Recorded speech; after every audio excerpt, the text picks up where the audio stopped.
Let's get started. Now let's get it all in perspective. We did it like that, and now we do it like this. Do not attempt to adjust your dial. I'm transmitting live. Yo, Let's get down to business. Now let's get it all in perspective. We did it like that, and now we do it like this. All right. for the underground world, every street and borough. You may learn something. You are now listening to the Joe Rogan Experience with Chico, Simon, Kamar. No, we are the Joe Rogan Experience. Oh, man. Experience. Too long. Run it back. Could you clap me in again? I'm leaving that in. That's great. This is great fodder. All right, here we go. You are now listening to the Joe Rogan Experience with Chico, Simon, Kamar, and your host, Matt Floyd. Welcome to the Joe Rogan Experience. My name is Matt Floyd, joined as always by Kamar Welcome to the party. and Simon. What's going on? What we do here is very simple. The three of us have listened to every episode of the Joe Rogan Experience this week. We're going to rate each episode as well as the week on a scale of 1 to 5 Jamie Vernons. And then we're going to talk about each guest's, the talking points, give our opinions, this, that, and the next. Kamar, how was your week? I had a good week. Do you guys know what popcorn ceiling is? We've done this. Yeah, you've already done this. No way. Yeah. A month ago, you removed popcorn ceiling. But Very difficult. But I didn't know about. Do you know what it is? It's styrofoam and sometimes asbestos, and they call it It acoustic. used to often be asbestos, yeah. and they call it acoustic ceiling because it dampens the sound in the room. So do you think you got like asbestos poisoning or something? I don't know, but I'm doing another job, and it was. Well, you're On- supposed to on be my wearing a mind. mask at work anyway, so. Well, what we do is we soak it now, and it comes off just like. I think you have to wear like a Yeah, a fucking- real mask. But I'm saying at the bare minimum, he should be wearing. Like If it- when asbestos is disturbed, Oh, I know. they have to like get guys. Oh in no! there in Yeah, hazmat if it suits. is asbestos, you got to shut the whole thing down and get specialists. Okay. It's like if you find a mammoth bone, there's no more work. The other thing is, I was driving down Isabella and Bank Street, Yep. across from the clock tower there, Yep. and there's a homeless guy with 3 dogs. And I give money to them all the time. I was wondering, do those dogs know they're destitute? No, apparently, because I've given him dog food before and all sorts of stuff. And one time he told me these dogs eat better than anybody else. At the end of the Harvey's. night, we give them Harvey's patties. And I'm thinking to myself, like, you think that's good for the dog? It's terrible for the dog. Take this dog food. You know what I mean? But But just to you, we're talking about dogs, their lifespan or whatever. They don't know if they're living the good life or the bad life, right? I think in those dogs' case, he takes, he's one of those homeless guys that loves those fucking dogs. I'm not saying they're living better than Paris Hilton's dog. They're not, but they don't know that they could. Be That's what living I'm saying. I no. think my dogs know they're living better than those dogs. I'm not being facetious here. I'm Interesting. like, You just give that much There, love. well, there are nights, I'm sure, where these dogs maybe are sleeping outside. There are nights where maybe he doesn't get to Harvey's. Maybe he doesn't have a good day begging for money. Like, Yeah. my dogs eat. My dogs are warm. They don't have to worry about that. There's no, Yeah, I was We just also have wondering, small retarded it's a dogs. dog's life. regardless, it doesn't. I'm just saying his dogs might fare better at night in the cold. Oh, I also forgot. Shout out to Libya and Yemen. Did you see that email? No. We're number 1 in Libya and Oh, Yemen. fuck. Yeah, I saw, yeah. The most war-torn countries. I see someone starving and the shells going off, but at least we have the podcast. Unreal. But thank you for listening. And also, I got a message from Jonathan Jackson, who said he's listening to the podcast in entirety for the 3rd time. Front to back? I don't know whether to be flattered or concerned, but he mentioned that Simon gave Killer Mike a 5. That's impossible. Get the fuck out of here. impossible. That's what he said. I mean, I can't Oh, go I'm back gonna. to look. No, I'm going back to look for sure. I have But, all the info on when that would I be. thought that was an interesting detail. That would be interesting. And That I is a been fucking done already? wildly Wow. interesting. I think I remember you really liked Killer Mike. Oh, I definitely really like. I really like Killer Mike. So thank you for the Wow, what a great little research there, tidbit. Jonathan Jackson. Is there tobacco in these? Of course, there's tobacco. Oh, I'm in these. sorry. That's fine. Yeah, yeah. I Whatever. just smoked a cigarette.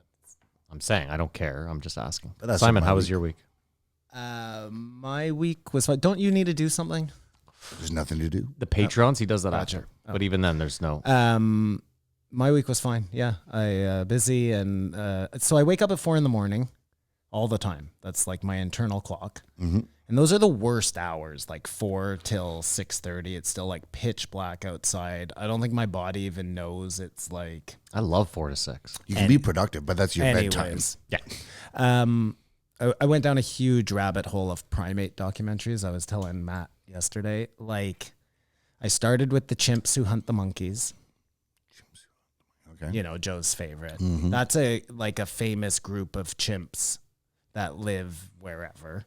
And that was the first ones they noticed doing this thing. And these monkey hunting chimps also have this, because they each have like territories, right? So there'll be a dominant male, and then he has like a crew of like bruiser chimps, you know, who are his like bodyguard type dudes. But all of those guys are vying for his spot. So he has to be friends with them, but can never like put his guard down. Meanwhile, they go out on these like patrols where they walk single file along the border of their territory, just waiting to try and find a male from another group by himself, at which point they beat him to death. It's a really like... Humanistic, you mean? It's so... That's why I got stuck on... Then I watched mountain gorillas, baboons, the snow monkeys, all sorts of different things. But it's because they're so human. Like... We're like them. Interesting. The traits that we show, like love and jealousy and trust, and like all of that exists in Nature. But in primates, it's so recognizable to us. Like it probably exists in wolf culture too, but we don't notice it because Because we're not direct relatives of them. well, and they're doing things that we don't. Traits that we don't even pick up on. Whereas the primates, you can spot them. You can see in their face when the woman chimp leaves with another chimp how bummed they are. Forlorn. You know? Yeah, it's crazy. Anyways, so that's So close yet so far That's what away. I did. How was your week?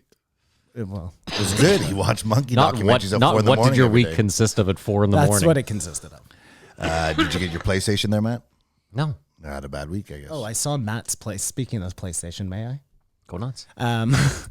It's so ugly. The new PlayStation is so ugly. Like not just A Matt's. design bomb. He Yeah, has it's the same only as, mine, He has yeah. the same as everyone else, but it is so stupid looking. It's like white with waves, and it's really bad. I always Forget that. It's fucking huge. so huge. But I always kind of like. I've been a PlayStation guy. Don't like Xbox. Never will.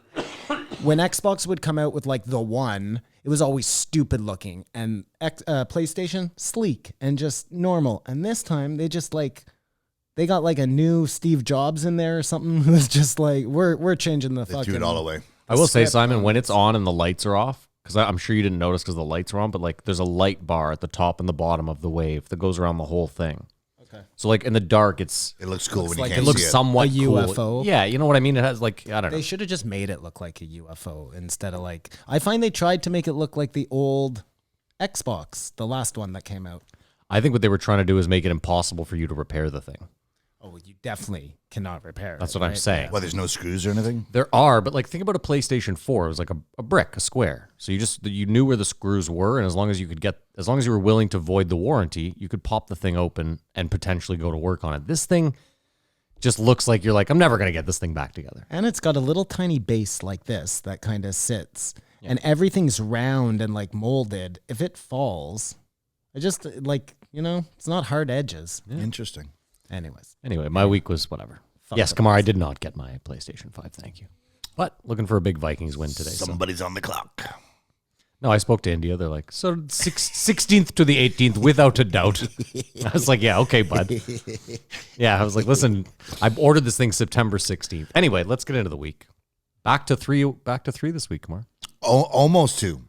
Why almost two?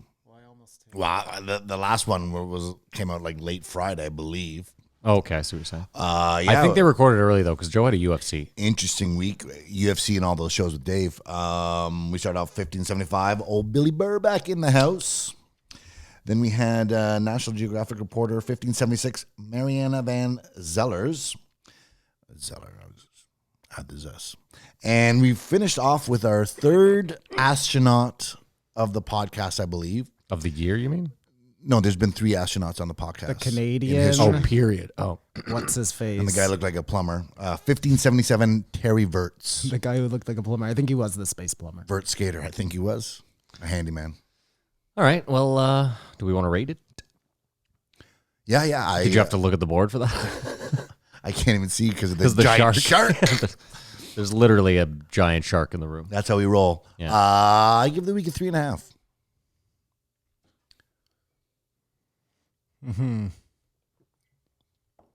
Yeah, I think that math works out. It's leaning towards a 4. Good week. Like every guest, I love Bill Burr.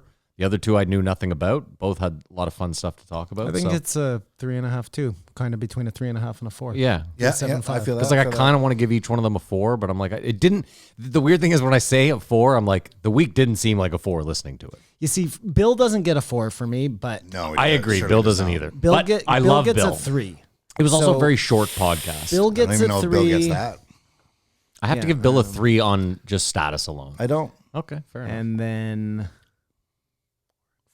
so Either way, I'm going with 3.5. 3.5. I'm with you. It'll work 3.5. out in the wash. I don't think it does. We have an agreement. It never works out in the wash.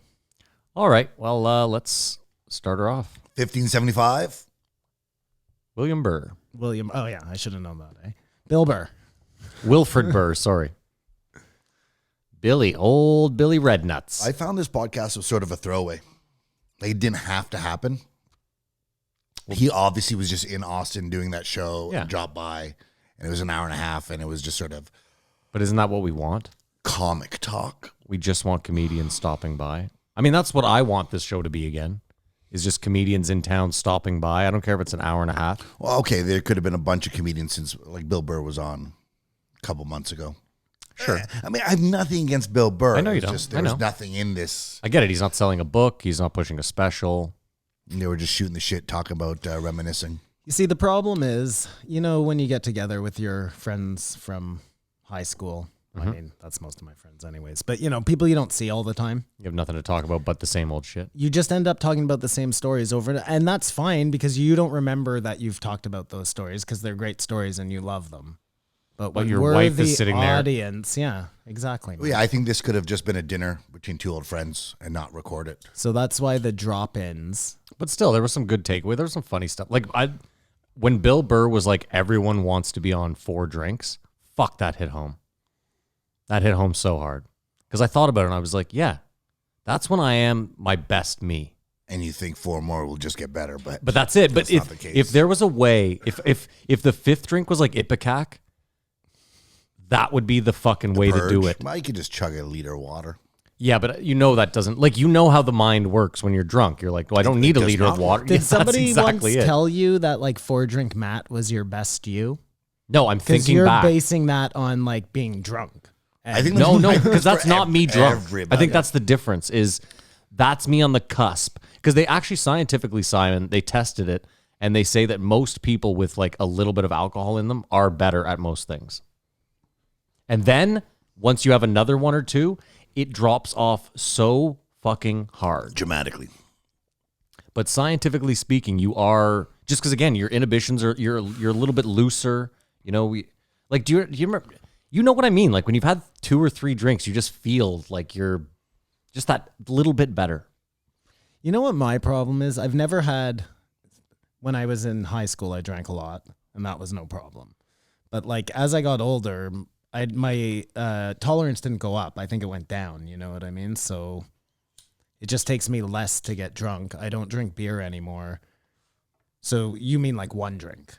For I'm trying, you. yeah, I'm trying to figure out. See, that was the thing is yeah, sure. Tolerance is an issue. See, Because for- 4 seems like a lot, right? Like to me, I'm already drunk. Fair and enough. I cannot drive and I cannot. Okay. You know what Well, I'm So saying? then 1 drink Simon. No is- one should so drive. 1 drink Simon is the best Simon. No then. one, exactly. Okay, 1 so drink 4 Simon. drinks Matt is because towards the end I had a super high tolerance, but my hangovers were crippling. I never got hungover. Even when I drank a you're lot. so It's a lucky. Mickey Mantle gene. Well, which is weird because you'd think then I'd make that my crutch of choice because I didn't have to deal with the side effects. But no, Yeah, that I would hate catch up being with you. drunk. I don't like it at all. You're forgetting too, Simon, that for years, when everyone went home or to an after party, I sat at a fully stocked bar till 6 a.m. and just got fucking shit-faced. The good old days. Well, what do you mean? Well, I mean, like, we would drink all night with everyone else. Not as hard as them, right? Because we're working. Yeah. But once the bar shut down Yeah. and 3 a.m. rolled around, like Ritual is a great example, and I'll throw it under the bus because no one's listening. Who cares? It was a basement. There were no windows. Like, there was no way a cop or a liquor inspector could potentially, like, Babylon had the potential where if a liquor inspector walked by at 4 a.m. and caught the blinds maybe ajar a little bit, we could have been shut down. But at Ritual, there was no fucking... And there's no way to know that it's sun's up. Oh, that was the other part too. Yeah. So like I remember falling asleep at Ritual and waking up to Graham poking me and being like, dude, you got to open the bar. Oh, the whole...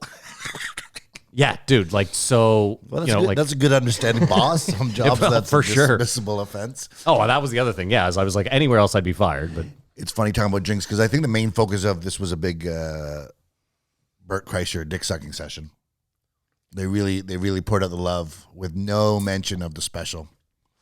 So I wonder if they haven't seen it or Nobody his talks. new special, right? That's No, the cabin. The cabin. Oh, the cabin. Okay. Yeah. There is no news. The new special is Hey Big Boy, and There is a new special. That's Yeah, what but I'm, that already dropped We had like seen a that, long time yeah. ago.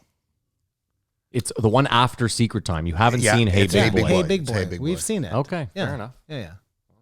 It just wasn't as good as Secret Time. I didn't. I don't think so. It was sort of telegraphed. Yeah, It felt. I found it more corny. I found Secret Time more like Well, Bert says Secret Time was his best Yeah. by a long shot. Did you see his Vlad interview? nobody talk. I deny. I can't support Vlad. Oh, Vlad is a parasite.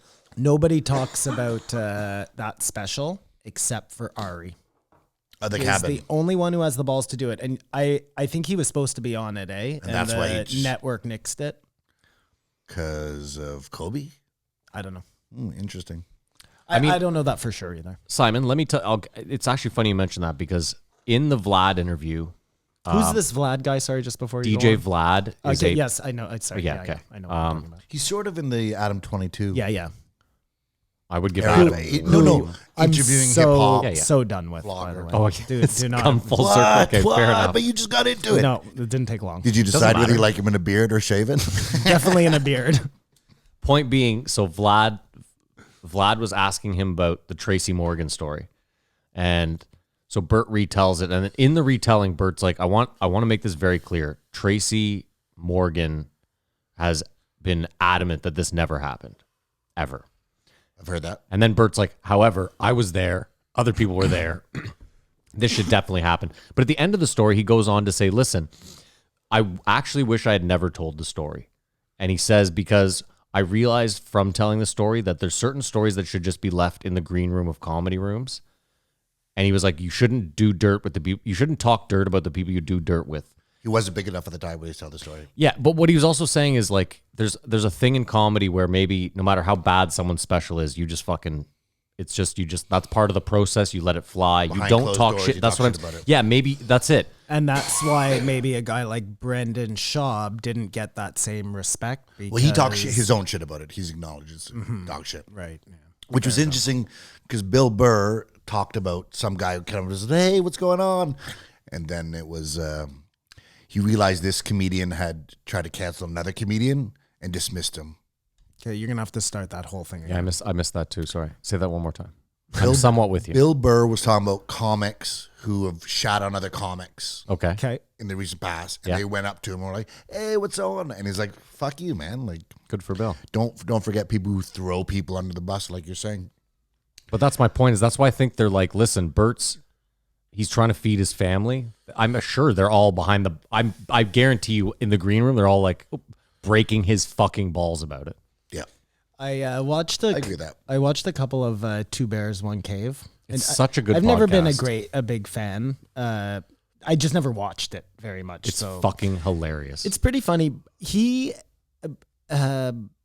Bert just cannot control himself. Like he starts telling stories And laughing at himself, you the mean? best is No, things he probably shouldn't be saying. Yeah, it's and because- then he like realizes he shouldn't be saying. He's like, "Oh fuck it," and Dude. but like, dude, you know what it is? It's that Tom is the perfect pry bar.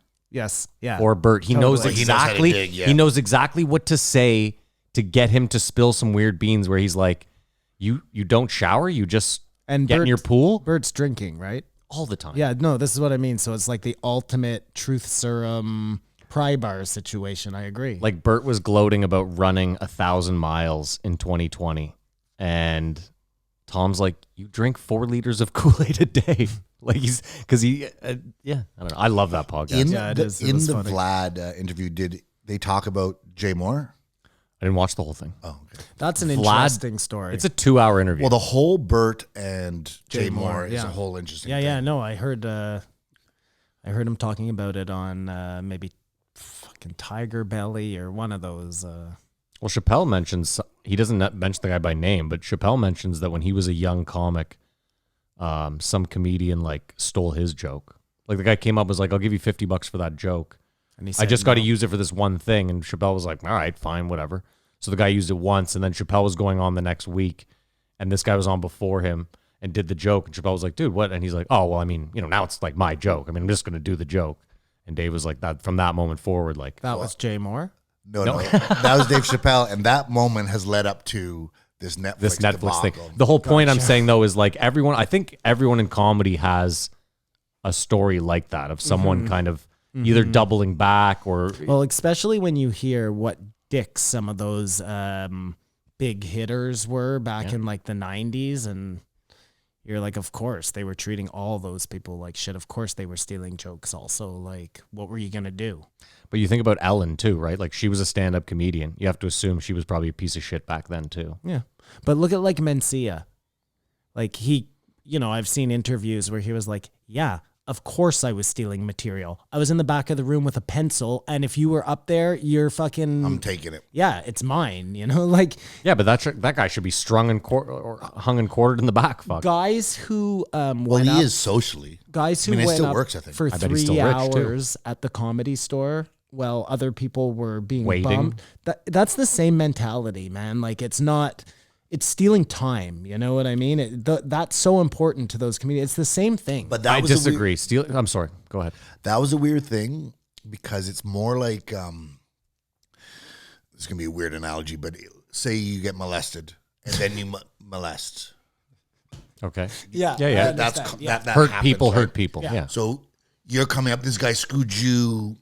It was just a cycle that had to be broken, which I believe it is now. But like it was Dane Cook, Eddie Griffin. It wasn't just like Dennis Leary. Dice Clay did it. Yeah, no, I feel like it's this we're talking lack about of respect, and that same lack of respect is what would allow you to like steal a joke from one of your peers because you don't consider them your peers, right? Because they're I think it's a combination of desperation. open too. micers. I mean, you could make an argument, Diablo Avocado. You could make an argument that, the best, maybe in their heads, they were like, the way that I work out the best material is just spending a stupid amount of time on stage. Yeah, Because you would agree that the most time on stage is how you get the best, right? It's unfortunate that they thinking I've got to take 3 hours. I agree. It's do a not very... consider. I know you said Diablo Avocado, and agreed. If you could do 3 hours a night, you're going to get way better. Yeah. Regardless than if you do it once every 3 months. Simon, I'm not saying it's right either. I'm just saying in their heads, they might have justified it like... I mean, that's just a weird argument. Like, then you could justify a lot of things. You know what I mean? Well, Just again, if you're you're also... selfish, yeah, you can just. But again, if you're selfish too, you're also justifying it by, like you're saying, being like, well, the less time they have, the more eyes I have on me. And it happened to me, or like you don't know someone's personal situation. Maybe they really need to succeed. Like they'll do anything it takes, morally correct or not. you brought up the best point, and this is, I think, a problem in the That doesn't world. happen every day. The problem in the world is that attitude of like, it happened to me. Yes.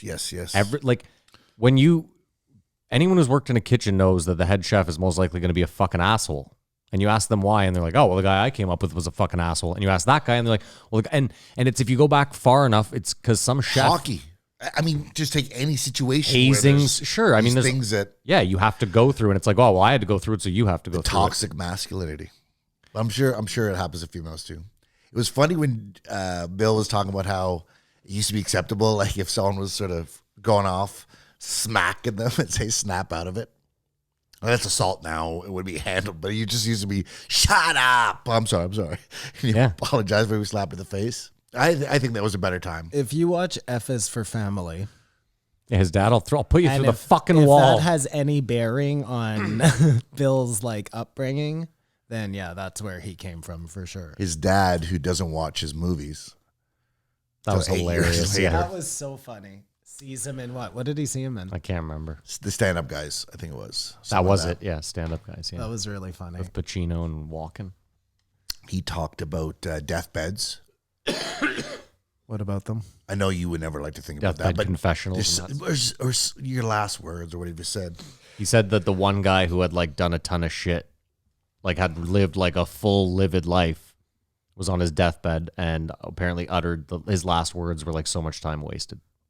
and he didn't mention who it was. And after a little research on the internet, we found out it was David Cassidy. So he made it sound like it was a stand-up. David Cassidy, I thought, died hanging himself in auto asphyxiation. Auto's that thing. Autoerotic yeah. asphyxiation. No, that might be No, Michael that- Hutchinson. No. That is definitely David Cassidy. Yeah, he's right, from Highlander. No, That's from, David Carradine. Oh, David Carradine. That's who it was, yeah. Carradine. What did you say? David Cassidy from the Partridge Family, Sorry, yeah. my bad. I'm all fucked up with David's. Ask Siri, she'll tell you. No, I don't. No. But yeah, I mean, that will always be like it's annoying, but I think it keeps you hooked. Is when they tell a story and don't mention a name or something. Again, though, I understand that. Well, just watch Two Bears, One Cave. You'll get all the names you need. They don't edit it out. No, he doesn't give a fuck, man. Like, and even if he doesn't say the name, he pretty much tells you, it's a redhead comedian who starred on 4 shows, maybe one of them with Ellen. If you want to see something crazy, just digress for a second. Is H3H? So he's a podcaster, YouTuber, quite successful, and I guess his wife's brother is dating this girl named Trish Pius. Okay. And she's a crazy YouTuber, really successful, but I guess one could describe her as fucking annoying or a drama queen. But so Ethan started a podcast with her. Oh, the big one, the big girl. The biggest, she's a larger girl, whatever, she's pretty. Well, okay. Sometimes. She's a bigger girl. Yeah, she's a bigger girl. So Ethan started a podcast with they her. they hate each other. Well, no, it blew up on Friday. Oh, finally? Okay. But it was just so fascinating and awkward to hear two people arguing. Sorry. It starts with him being like, they're talking about something and said, we'll edit this out. So people edit stuff, but then they just go off, and I guess they left it in for...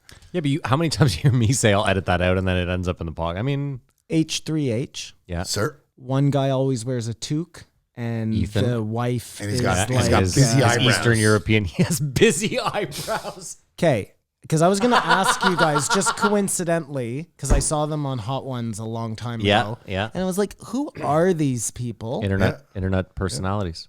The YouTube world, baby. Ethan and Isla. What? Okay, you're going to have to, how... No, I think that's a whole you have to go down. Yeah, you're going to have to find that one out yourself. Because it's interesting. They have Bill Burr on. Great segue.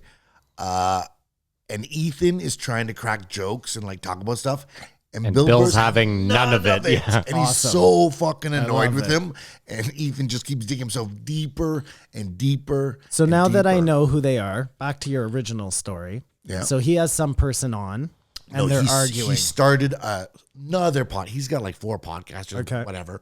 Started another podcast with this girl because they have a caustic sort of relationship, but they're tied together.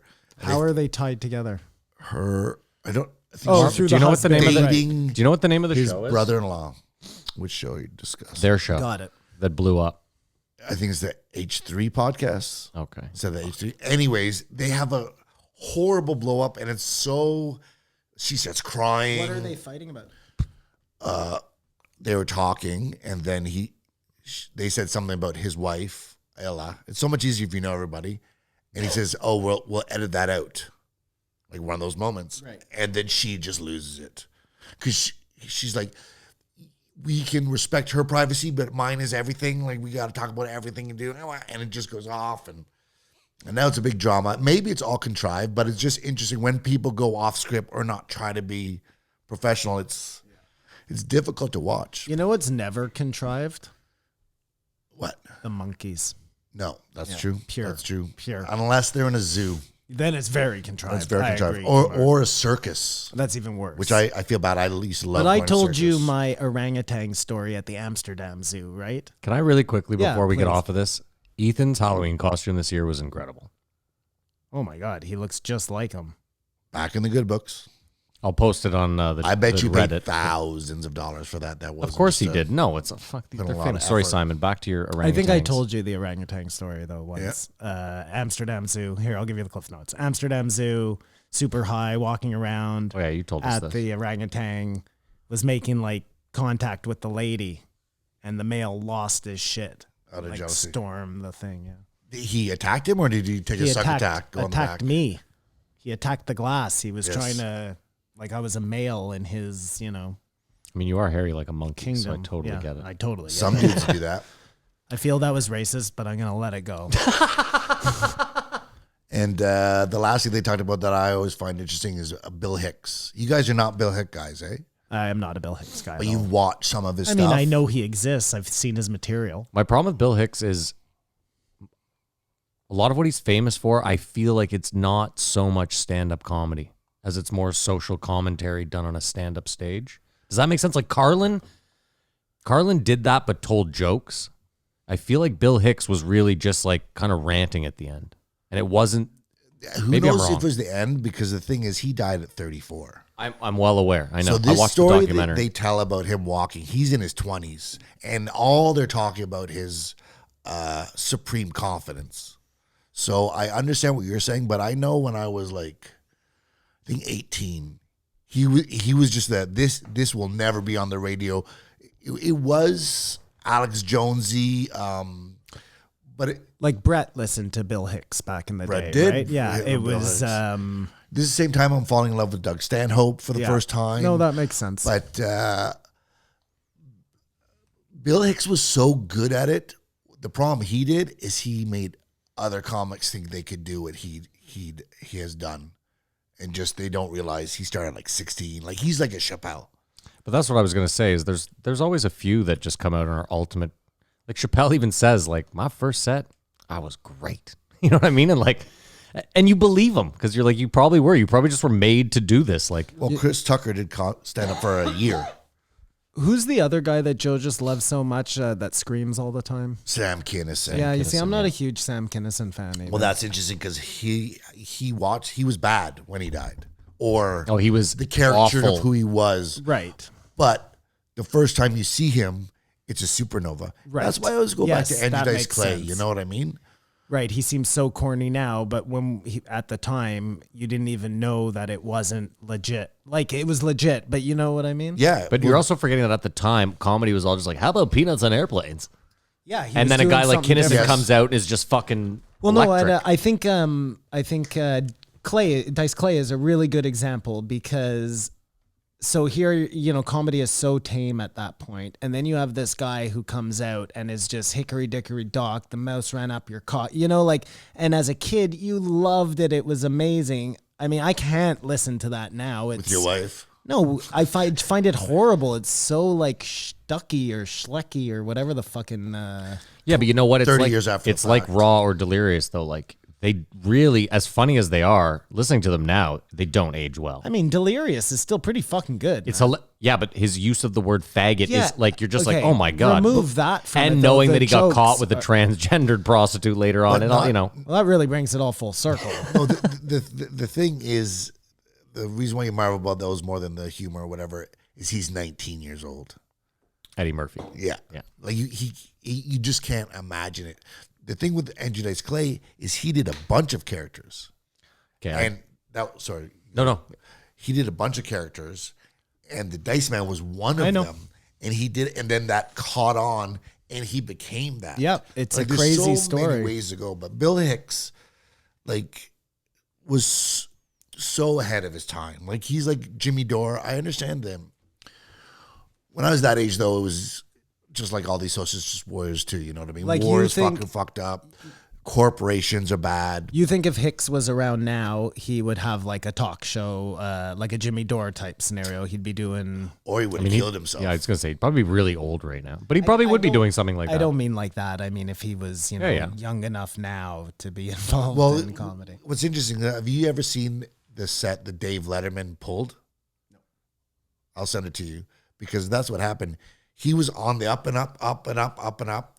He was on Letterman, and he told one joke, and in a 6-minute set, and Dave pulled it. So he didn't get invited to the couch.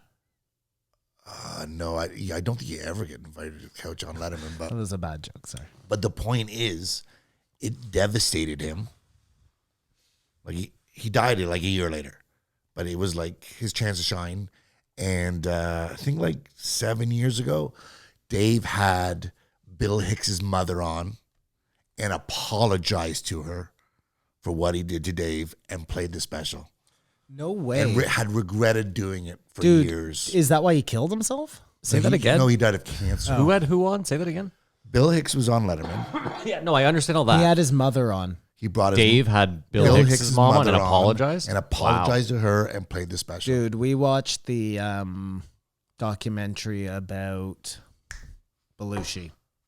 Yes, on, Dude, that's depressing, eh? It's really sad.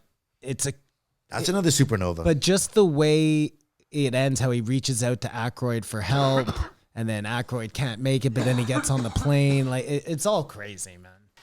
It's tragic. Yeah, it's terrible. Well, But and it's then the saddest is we're left with Jim. it's a pretty Who died and made you Jim Belushi? it's a pretty good documentary. That's Andy Kidler. man. Yeah, I know. It's heavy though. Yeah. It's not fun. It's not fun. It's a bring me down, but it is a cautionary tale of like extraordinary talent just being tortured and abusing drugs. Because Bill Hicks was also huge mushrooms. I can't say enough about Bill Hicks. That's all. Maybe I have to revisit. I just have to say in closing, at one point in this episode, I don't know if you remember Eddie Murphy's bit about Rocky and Italians getting. Great fucking movie. Joe I'll take said. some juju fruits. Joe said exactly that with almost the perfect accent unknowingly this episode. He goes, that's a great fucking movie. Dude, Yes, I was yes, like, I went, holy fucking shit. I was like, Eddie Murphy was bang on. It's the ether though. He heard that before. Maybe, but I either don't- way, it's a great fucking dude. I was in tears. Mary was like, "What are you laughing at so Get some hard?" fucking bonbons. And the movie's the paying fellow for over it. there is gonna pay for it.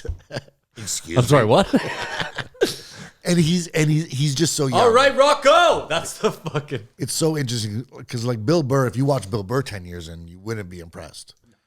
I'm sure he had great sets and stuff, but Same thing with Louis too, though. You watched Louis early on, and like it's not. he was horrible, Yeah. utterly annoying. So it's I all heard- a process. I heard this whole argument between Bill Burr and Patrice O'Neill on An old Opie and Opening Anthony. and Anthony, and it's so hard to listen to. Like, Why?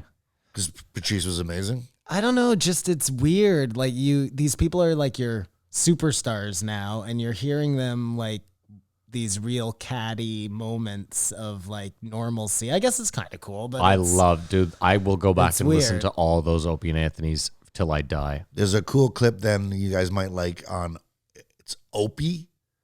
Opie Radio. Opie. Yeah. He has his own show. It's still on Sirius. Yeah. And he phones up Danny McBride. Yeah. And he has Theo Vaughn and Chris DiStefano in the studio. And you see Danny McBride, the rapist Scientology guy. No, the guy. No No, way. Eastbound and Down. Oh, okay, sorry. I said, let the boy watch. I know who it is now. Who was I thinking of? Danny Masterson. Yes.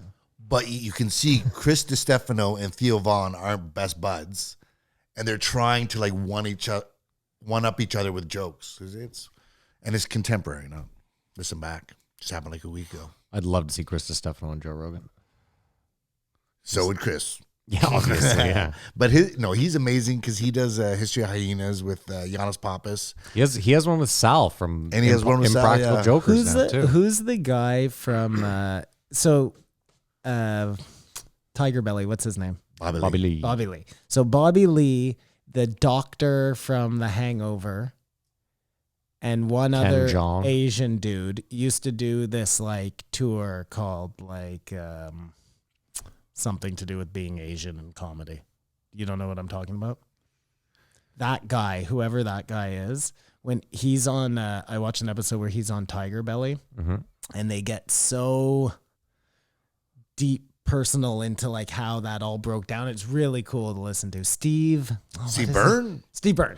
That's who they start talking about in this episode. No way. Because he has a movie out and he That's got a exactly chair why thrown I on him. brought that up.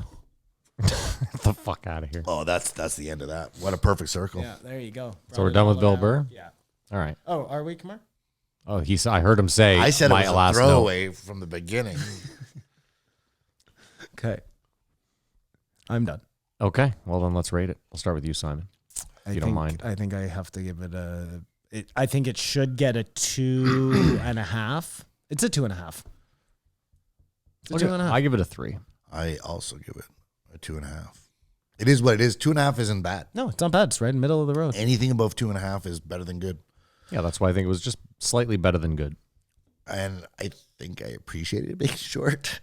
A quick little ditty. I don't think I would have liked 3 hours of him If talking. it was 3 hours of Bill Burr, I would have been don't know. bummed. An hour and a half. You know what? I changed my mind. It's a 3 because it was an hour and a half. It was perfect. What if it's 3 hours and Joe gets wasted and Bill gets wasted? Well, It depends on what they that'll talk never about. happen because Bill doesn't drink. But yeah. it would be sad. If Bill like smoked weed or if they like you know what I mean? slipped But to mushrooms. Think about it. Like Bill Burr at the End of the World podcast was drinking. Yeah. That's a 3 hours I Oh can. yeah, that was hilarious. Anyway, we'll move on. What's the next? Mariana van Zeller. Number? My new goal in life is to play at Joe's Club before I die. Ooh. It's realistic. It's not impossible. But yeah, Mariana van Zeller, It's not impossible. It's a good goal. 1576. I fucked that up. Why don't you shoot? You know what you should do Von though. Zeller. You know what you should do, Kamar. What I've learned is shoot much higher. Shoot higher than Joe's Club. Well, because then he'll get Joe's Oh, on club. the way. No, if I could get 5 minutes with Like Tommy Simon, Green. what I've learned is you shoot for the absolute stars, and then you know you're going to come up short. But even if you come up short, you're probably higher than what you had expected Shoot for the anyway. stars, why land not on the just- clouds. Yeah, why not just fucking hammer it home? Anyway, Mariana van Zeller. 1576. Is it Marina or Maria? Mariana. Mariana. It's both together. It's Anna and Mary. Mariana. Yeah, I love this podcast, but I don't know why. Like, there's nothing specific about it. Well, they touched on a lot of different topics. They touched on the steroids part was fucking. I don't know. She obviously didn't know that Joe was a steroid user. Well, why would she? I mean, he's not super public about it, but I has feel like dabbled. there's like two different types of steroid users. You know what I mean? There's the Joe type.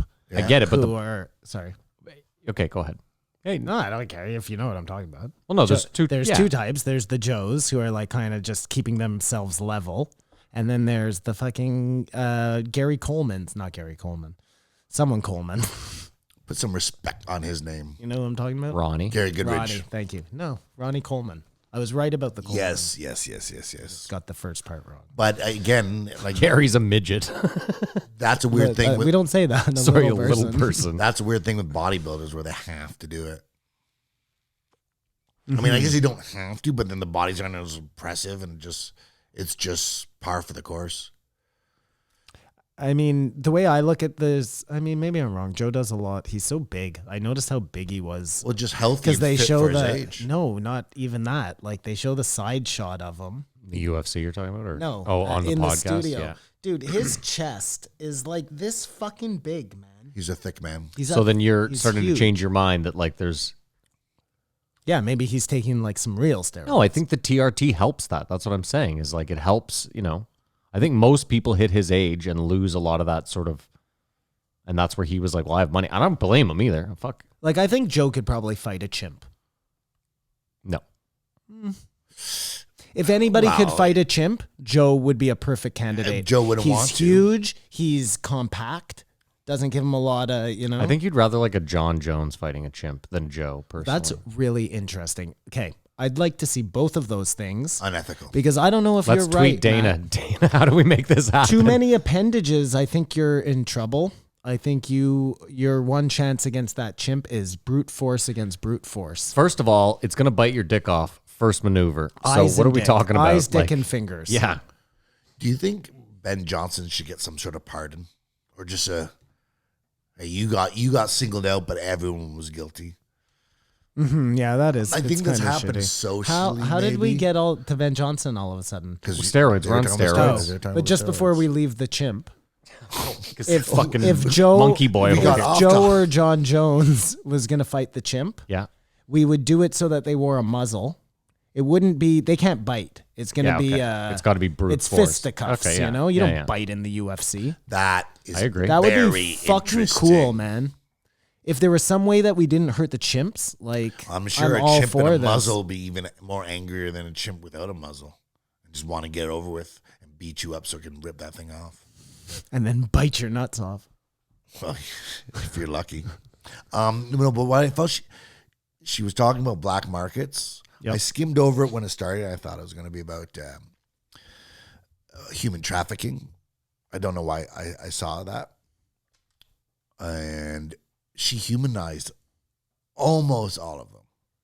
Because you think of it as a black market as like a bad thing, right? Well, sometimes it is a bad thing. Well, but it's more, it is just a thing. Because you started off talking about the cocaine, and it's like up until the people bid on the packs of leaves, everyone is an innocent, defendable person. You know what I mean? You can't go to Colombia and say, hey, you have to starve to death, or you can. Well, it was interesting when she was saying, like, you know, when I think of cocaine fields in wherever, Colombia, I think they're owned by the cartels, but not all of them are, right? Like, so some are like mom and pop operations just growing on their land and then selling that to the cartel. I read an article this week that Colombia is planning on legalizing cocaine. And the reason they're doing it is because they realize they can buy all the cocaine in the country for, I think, $600 million a year, but they're currently spending $1 billion eradicating it a year. So they're like, we can actually save the country $400 million a year just by legalizing. And then, so that could be insane. I mean, this is what we've been talking about. All these black markets exist, the majority of them, except for a couple, because it's illegal. Well, let me tell you something, Like Maddie. bootlegging. The war on drugs is a very expensive war. It's like the war on terrorism. That's a great analogy. Wars where you do not have, like, where you're fighting a boogeyman are wars that they can pump endless dollars into. Like, you don't have to see. It's not just a boogeyman. It's that you cut the head off and two more appear. I'm just saying, like, nobody ever asked to see the checks and balances on the war against drugs. No. Anyways. Well, it's so hard to tally because think of the overdoses and deaths and all that thing, which is actually not even from the black market if you consider opioids. Well, I would imagine that, look, a lot of people overdose because they do too much drugs. A lot of people overdose on hot shots, right? Like, especially now River with Phoenix. fentanyl. That was the street I grew up on. No, fentanyl is the Literally, that was the street I grew up on. yeah, no, but I know it because it's the tonic. You know, the Okay, really yeah, fancy yeah, tonic yeah, that makes yeah. your gin and tonics amazing. In any event, we're still at legalized drugs, I think. But Kamar, like you were saying that, I don't agree. There's still a lot of black markets that exist in things that are very much legal. What she was saying in Portugal, it still exists, but Yeah, but I that's what just think it's a step in the right direction. I agree. Of course. I'm just saying, though, is like if you go to the Canal Street, that's a perfect example. Like everything down there is sold legally. Bags, watches, shirts. It's not legal though. No. What I'm saying is you can buy all those products legally from someone else. It's not like CDs aren't illegal. DVDs aren't illegal. Bootleg CDs are. right. What I'm saying is I you can understand. go somewhere and buy those. You can't go get heroin. So any time you buy heroin, it's illegal. I'm just saying is that making something legal doesn't mean that someone isn't going to go cut a corner somewhere to. Right. No, absolutely. That totally makes sense. And then she talked about the ethical meth guy. Ethical meth guy. He was buying meth from the Meth. cartel and then cleaning it up. Oh, I love that he was washing it. He was washing it, yeah. Yeah, what a fucking moron. Well, no, I mean, again, he's doing a better thing than. Well, he thinks he is. There's no. You don't think he is? I don't think that by taking methamphetamine, a processed drug, by putting it in water and washing it. No, his intention. Forget Listen, whether it was successful. She said chemicals and stuff. I don't think she went into the exact details of what washing it meant. Fine. Either way, I get what you're saying. Yes, his intentions are good. I don't think it's actually doing anything. That was my point.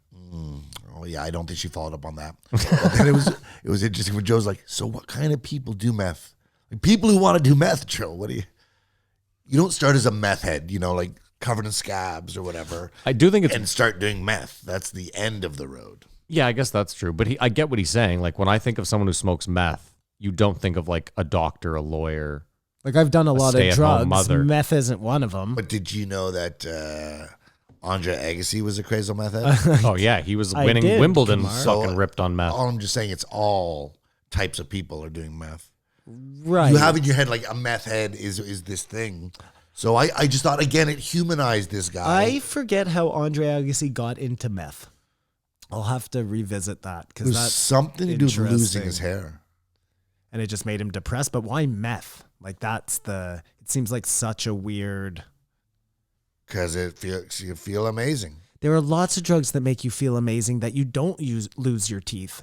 I saw a thing where like cocaine, the buzz from hitting cocaine is like, say, 10 cheeseburgers. Okay. And the buzz from hitting crack cocaine is like 1,000 cheeseburgers, if that's a good thing. Okay. And meth. It's like, what a weird analogy right now. No, I'm like, I love cheeseburgers, I so like I'm that he kind of had on to board. qualify. You know what I mean? I'm like, Exactly. I'm kind of on Why board. don't you use orgasms? That's, you can all Sure. relate to. But even then, I'm like, at 2 cheeseburgers, Yeah. I tap out. Like, I don't know Yeah, what I'm okay. doing. anyways, 22 cheeseburgers, and he's about to get to like 1 million cheeseburgers I'm like, in what this am I analogy. doing? Exactly. Hitting meth is like 10,000 cheeseburgers. Yeah, that's way too many cheeseburgers. It isn't. I don't know if you've ever, like, a crazy hit is a crazy hit. You know what I mean? That felt so good. Like, I've never felt anything like that before. And then you do it again, and like, I'm not feeling that again. Then you realize it's such diminishing returns. Yeah. Dude, there was a video in your Like- mom's house of this What guy. happened at my mom's house now? This guy posted a video to, like, I don't know, some internet thing, and it's this super gross method. He's like, it's a video he made, obviously. He's like, I just want to let anyone know, if you guys want to come over and smoke some of my meth, we can. He's like, we can smoke meth together, and then you can watch me masturbate. My penis is very small, but I ejaculate so much. He's like, it's so thick and creamy. Dude, the way he's describing his meth smoking and cum. Dude, I hate that show. That's Your all- mom's house? Yeah. That's I all don't like Christina, though, eh? She does all the hard research, I think. I don't know. Well, her TikTok is fucked, but no, Tom Tom has a specific brand of video that he likes, and I also have the same taste, obviously. I saw them one episode. I shouldn't say I hate it. It's just not my cup of tea. But I saw an episode the other day. I don't know if it was new or old, but Tom plays this old guy fucking some girl for Christina because he knows she's gonna hate it, but he wants to see her face as she's watching his fuck face. Like, that's what you're dealing with, But the thing is, you couldn't just do And that. look how hard he's laughing. Like, I'm just He loves telling it. him about a fucking loves thing. it. I didn't even do a good job He of loves it. it. But you can't just do that, like, with your wife. Well, this is why they have such a popular podcast, Maddie. You It's do it so and get funny. paid for it. It's the best. Oh no, of course. Like, listen, I'm hating. If that was my Yeah. job and I was making tons of money, we would be sitting around watching fucking my weird God. videos, Dude, for a full year, Tom had a video of this Asian guy getting his legs nearly taken off by a car in a garage. The noise he makes when the car hits me, dude. And Tom would show it to everyone. Christina would be like, not again. And Tom would just be like, I want to see who's gonna who's gonna laugh and who's not. I remember Rogan was just like, I don't know why you laugh at this stuff, dude. Tom had to get a colonoscopy or something, and Yeah. he's like, so I got to go in at 4, and Christina's like, well, what can I do to help? And he's like, I don't know, beach. She's like, you mean after? Like, no, I'm not doing that. And they have this huge whole long discussion about whether she's going to give him a blowjob after the colonoscopy or not. I don't know. Yeah, he's into scrum play. They're into everything. So, anyways, whether the guy washing the meth is doing a good job or not, he's not a bad person, I think you got mixed up with washing the meth, though. He's not like taking it in water and washing it. I think you he's took like that a way literal. chemist type Yeah. of guy, and That's what thinks she made it appear. whether or Okay. not it's working or not is a totally other matter. But it's not The intention? Here's in my his point. kitchen If he's sink. really a chemist, why isn't he just making the meth? Why is he buying it in Mexico? Yeah, I don't know, man. The whole thing seemed weird. Like, He's just trying Although to do I his can part. answer that question, He's actually. It's fine. Exactly. Anyways, he humanized again. And then she talked about the fentanyl, the cartel chemist who just loved chemistry and could do chemistry over here for X or do this chemistry for everything. yeah. But he didn't seem like a diabolical guy, Well, even that- though we know the end product. That's the exact story from fucking Breaking Bad. Like, what's his name? Where they take Pinkman over there? No, I was thinking the guy that he ends up killing, the assistant. Oh, Gale. Gale. Like that guy was like, he was a brilliant chemist from Harvard. The money was all in the meth. He had somehow rationalized it out for himself. Like, But this is even crazier because he's making fentanyl. He's not like a fentanyl dealer. He's actually making it. Oh, Gail was making the. Yeah, no. Sorry, it's the exact same thing. Thank you. I think Great analogy, Simon. Thanks, Simon. Thanks, Simon. It's just Well, if you guys aren't going to do it, someone has to. it's just again the cartels, and even then it gets so. What do we talk about? Like the CIA or whatever, they do something bad. Like it's not one Fuck those person's guys. fault, Oh, compartmentalized. or Distribution of responsibility. the distribution of responsibility, Diffusion of the responsibility. diffusion of responsibility Team within the black markets. It's so hard to say it's this person. Mm-hmm. You know what I mean? Well, no, there's some steps the way where it's very easy. Well, isn't the dealer the most like No, the cartel. The trafficker. if it can never get to the people, it's like the bullets and the gun argument, right?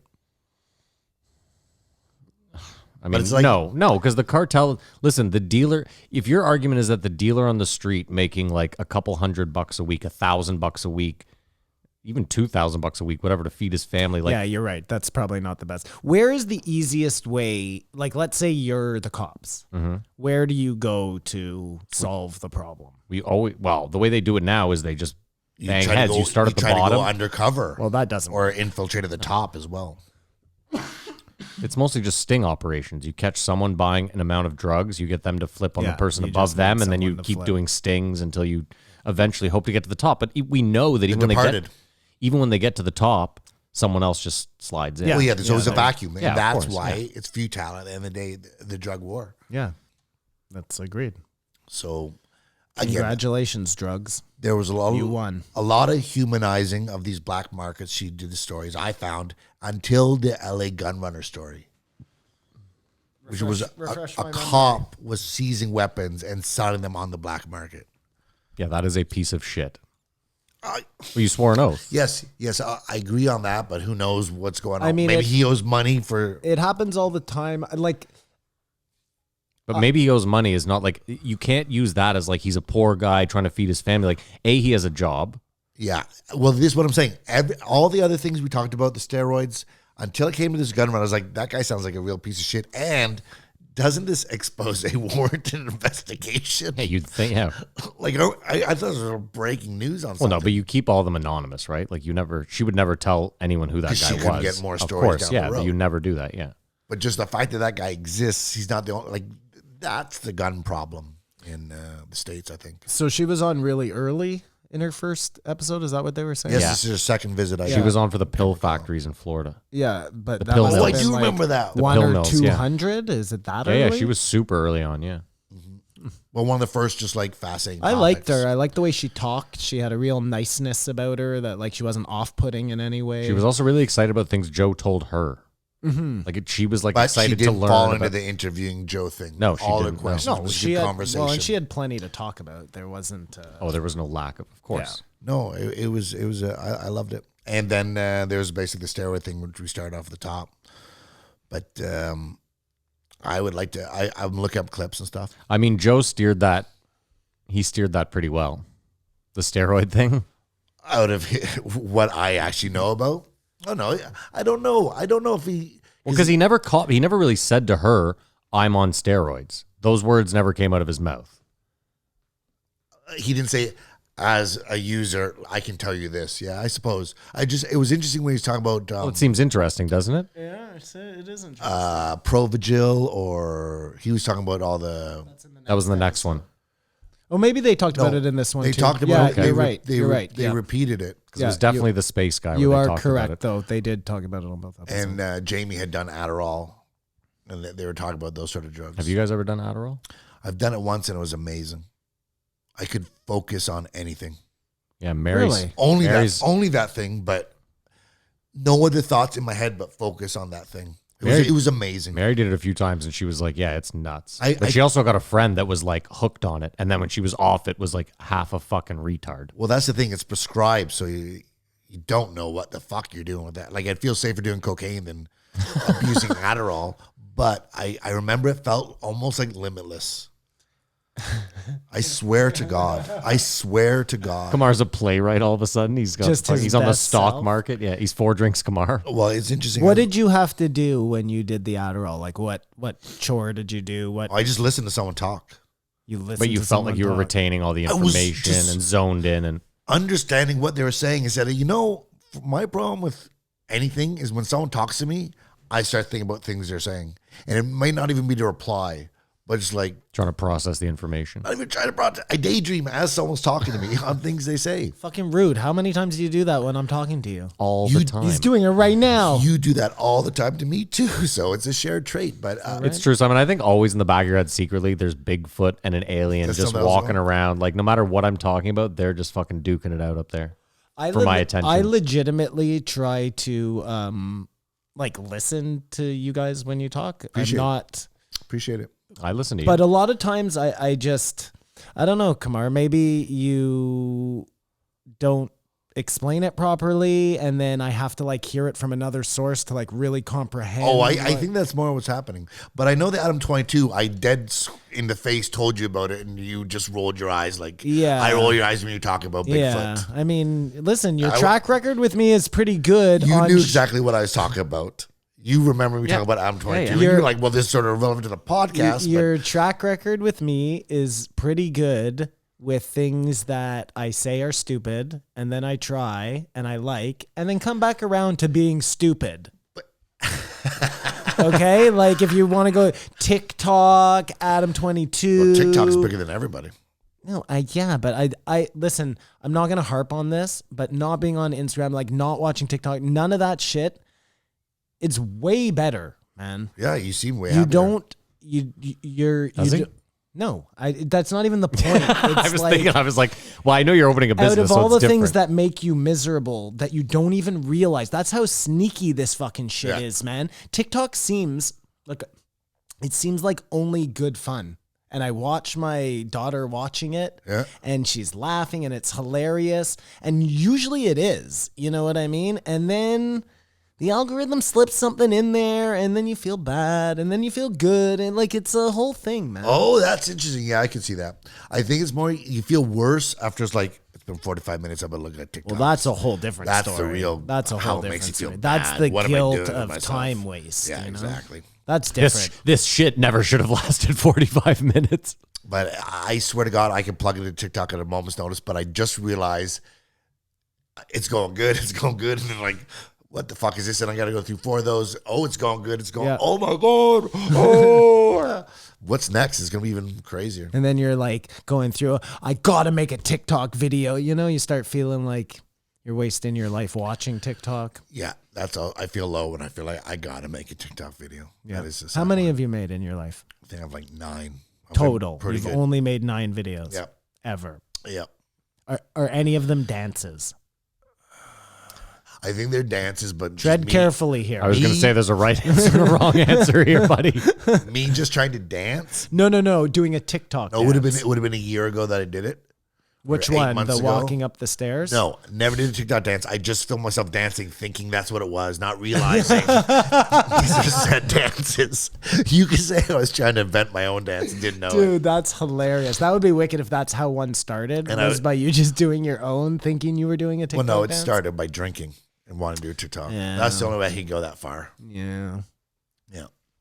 In any event, she talked about black markets, and I just humanized so much of the process with me. And that's really, she said the words herself. Once you get to know these people, it's the whole thing from afar looks like a real nefarious thing, but when you break it down, it's diffuse responsibility. And one way to get rid of the drugs is legalize it.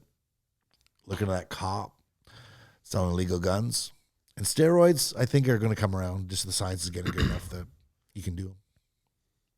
Well, what's the negative effects of Joe taking the steroids? Is there any? Listen, if you're No, using no. steroids for recovery, I think that's the thing is there's always been the argument that steroids just help you recover faster. It's abusing things that are the problem, right? Abusing steroids is a problem. Yeah. Is taking Excess. steroids a problem? My dog takes steroids because she has a problem with allergies. Like, Do you know what the problem is, Simon? Is that we're at a point now where kids are competing at a professional level at younger and younger ages, and the last thing you want is some 16 or 18-year-old. well, there are rules against that, Maddie. Like, you can't use steroids and do college sports. You can't use steroids and do.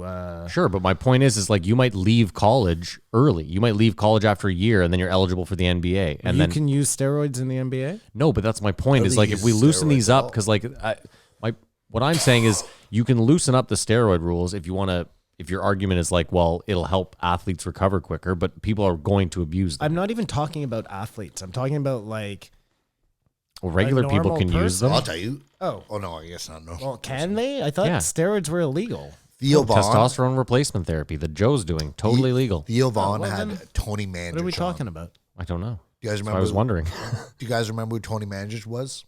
Tony Mandrich. Yeah, you're too young, but he was He Canadian. too young to me. He was Canadian. No, No, he's too young to me. I threw my eyes at him. Gotcha. I know his director.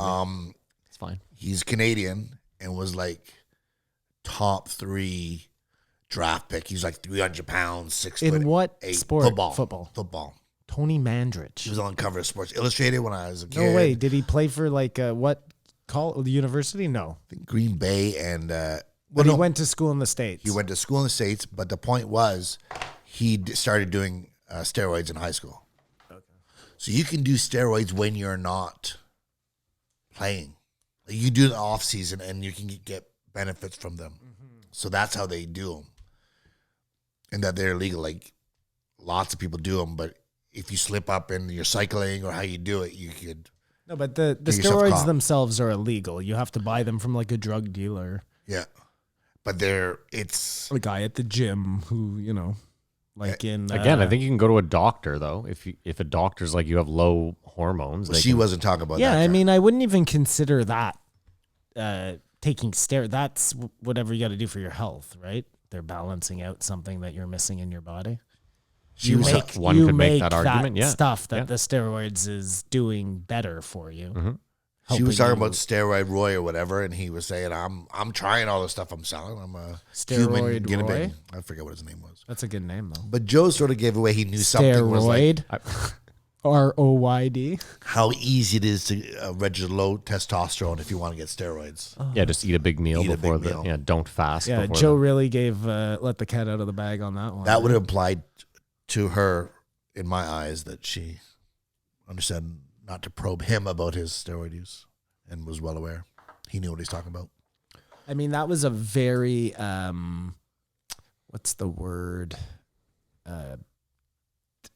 No, like really smart journalistic play to be able to read the room like that. She was great. I can't say enough things about this. You don't podcast. think? I I said it at the jump.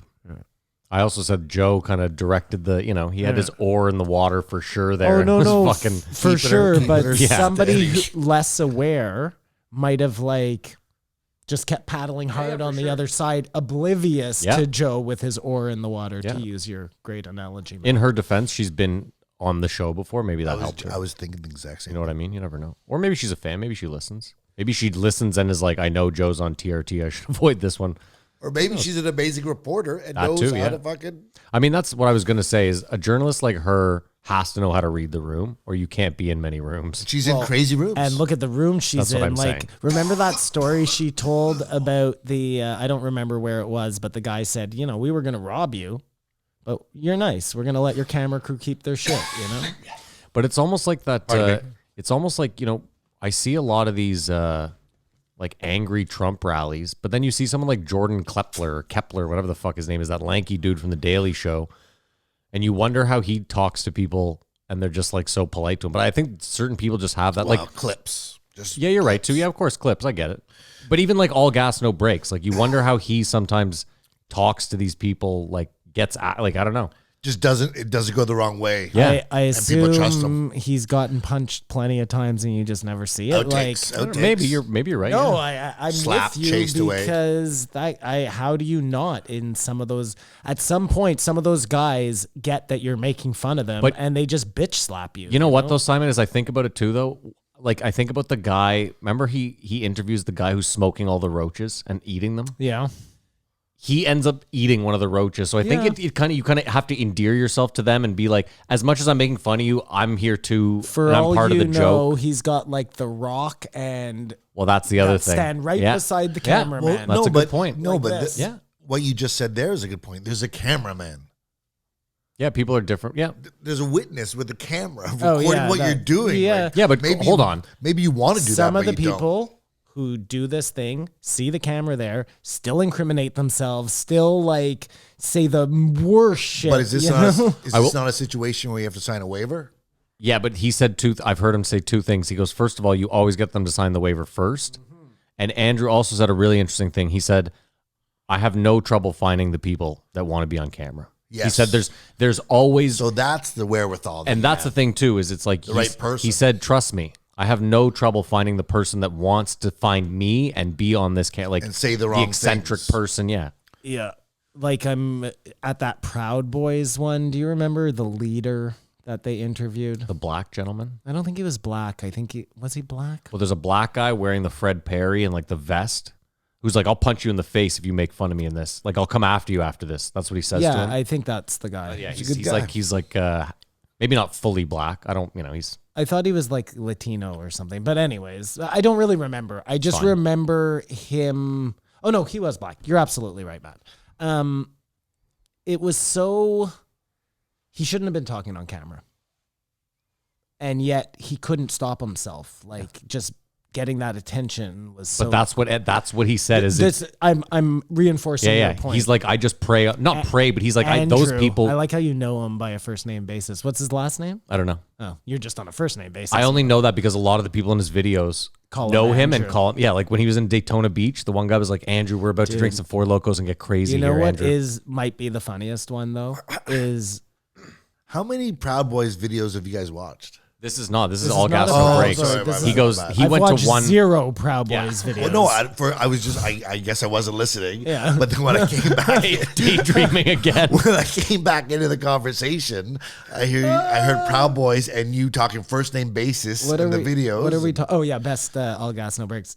Where he's interviewing the two guys with the tattooed face. One of them is the Joker, Yep. and the other is The other I one's don't even Takeshi know what- 6ix9ine. Takeshi 6ix9ine. Oh my God, Matt! When they're Those rapping, guys are so fucking funny. it's incredible. Do you don't know what I'm talking about, Kamar? don't. I'm gonna send you something. Also, the orgasm lady he interviews at Burning Man, Second best. fucking priceless. Her name is hilarious. I don't remember It's like what sunflower, it is, moonbeam, but whatever. I remember hearing it and like yes. And when she's that's- like, and he's like, what are you doing? He's like, she's like, I'm having orgasm. I brought myself to orgasm.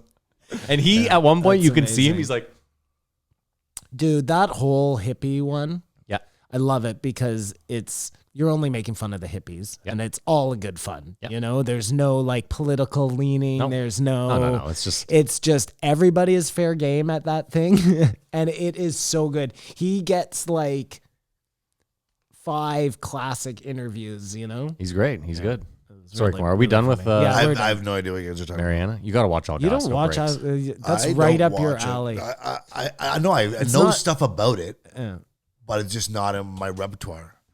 I'm about to give him $5 I'm a month. I'm sure we could like get something out of your repertoire and get that in. Yeah, I imagine that every time, but we've been talking about this guy for years. All right, well, let's Number rate. years. Let's rate this lovely woman. Not rate her. That sounded awful. Let's rate this episode. At least you didn't. We'll start with you, Simon. Yeah, I'm gonna give this one a 3.5. I'm gonna give this one a 4. Yeah, this one Yeah. gets a 4 from me I'm as well. also giving Mariana van Zeller. Oh, we have an This agreement. is a really good agreement, episode. I was glad it agreement. happened. Yeah, great episode. Okay, well, we are going to take a break. We're going to run 2 quick ads, and we'll be back in like 2 or 3 minutes. Guys, this episode of the podcast is brought to you by BetterHelp.com. What interferes with your happiness? Are you feeling depressed? You feel anger? Maybe it's anxiety, stress eating away at your life. Maybe it's a self-esteem issue. Do you feel like there's something preventing you from achieving your goals? I know for me, I had a wicked drinking problem in my 20s, and it would have been nice if there had been someone there to help. Luckily, I overcame it, and I can tell you right away, I feel much better. That's where BetterHelp comes in. BetterHelp will assess your needs and match you with your own professional licensed therapist. It's so convenient. You can connect in a safe and private online environment. You can usually start communicating with someone in under 24 hours. So that's good. You'll get that timely and thoughtful help that you need. This is not a self-help website. It is professional counseling. You can send a message to your counselor at any time. As well, you can schedule weekly and video phone sessions. We know that during COVID, the last thing you want to do is be going into a doctor's office, sitting in a waiting room, putting on the mask. No one wants that. That's where BetterHelp is perfect. It's all done online, super convenient.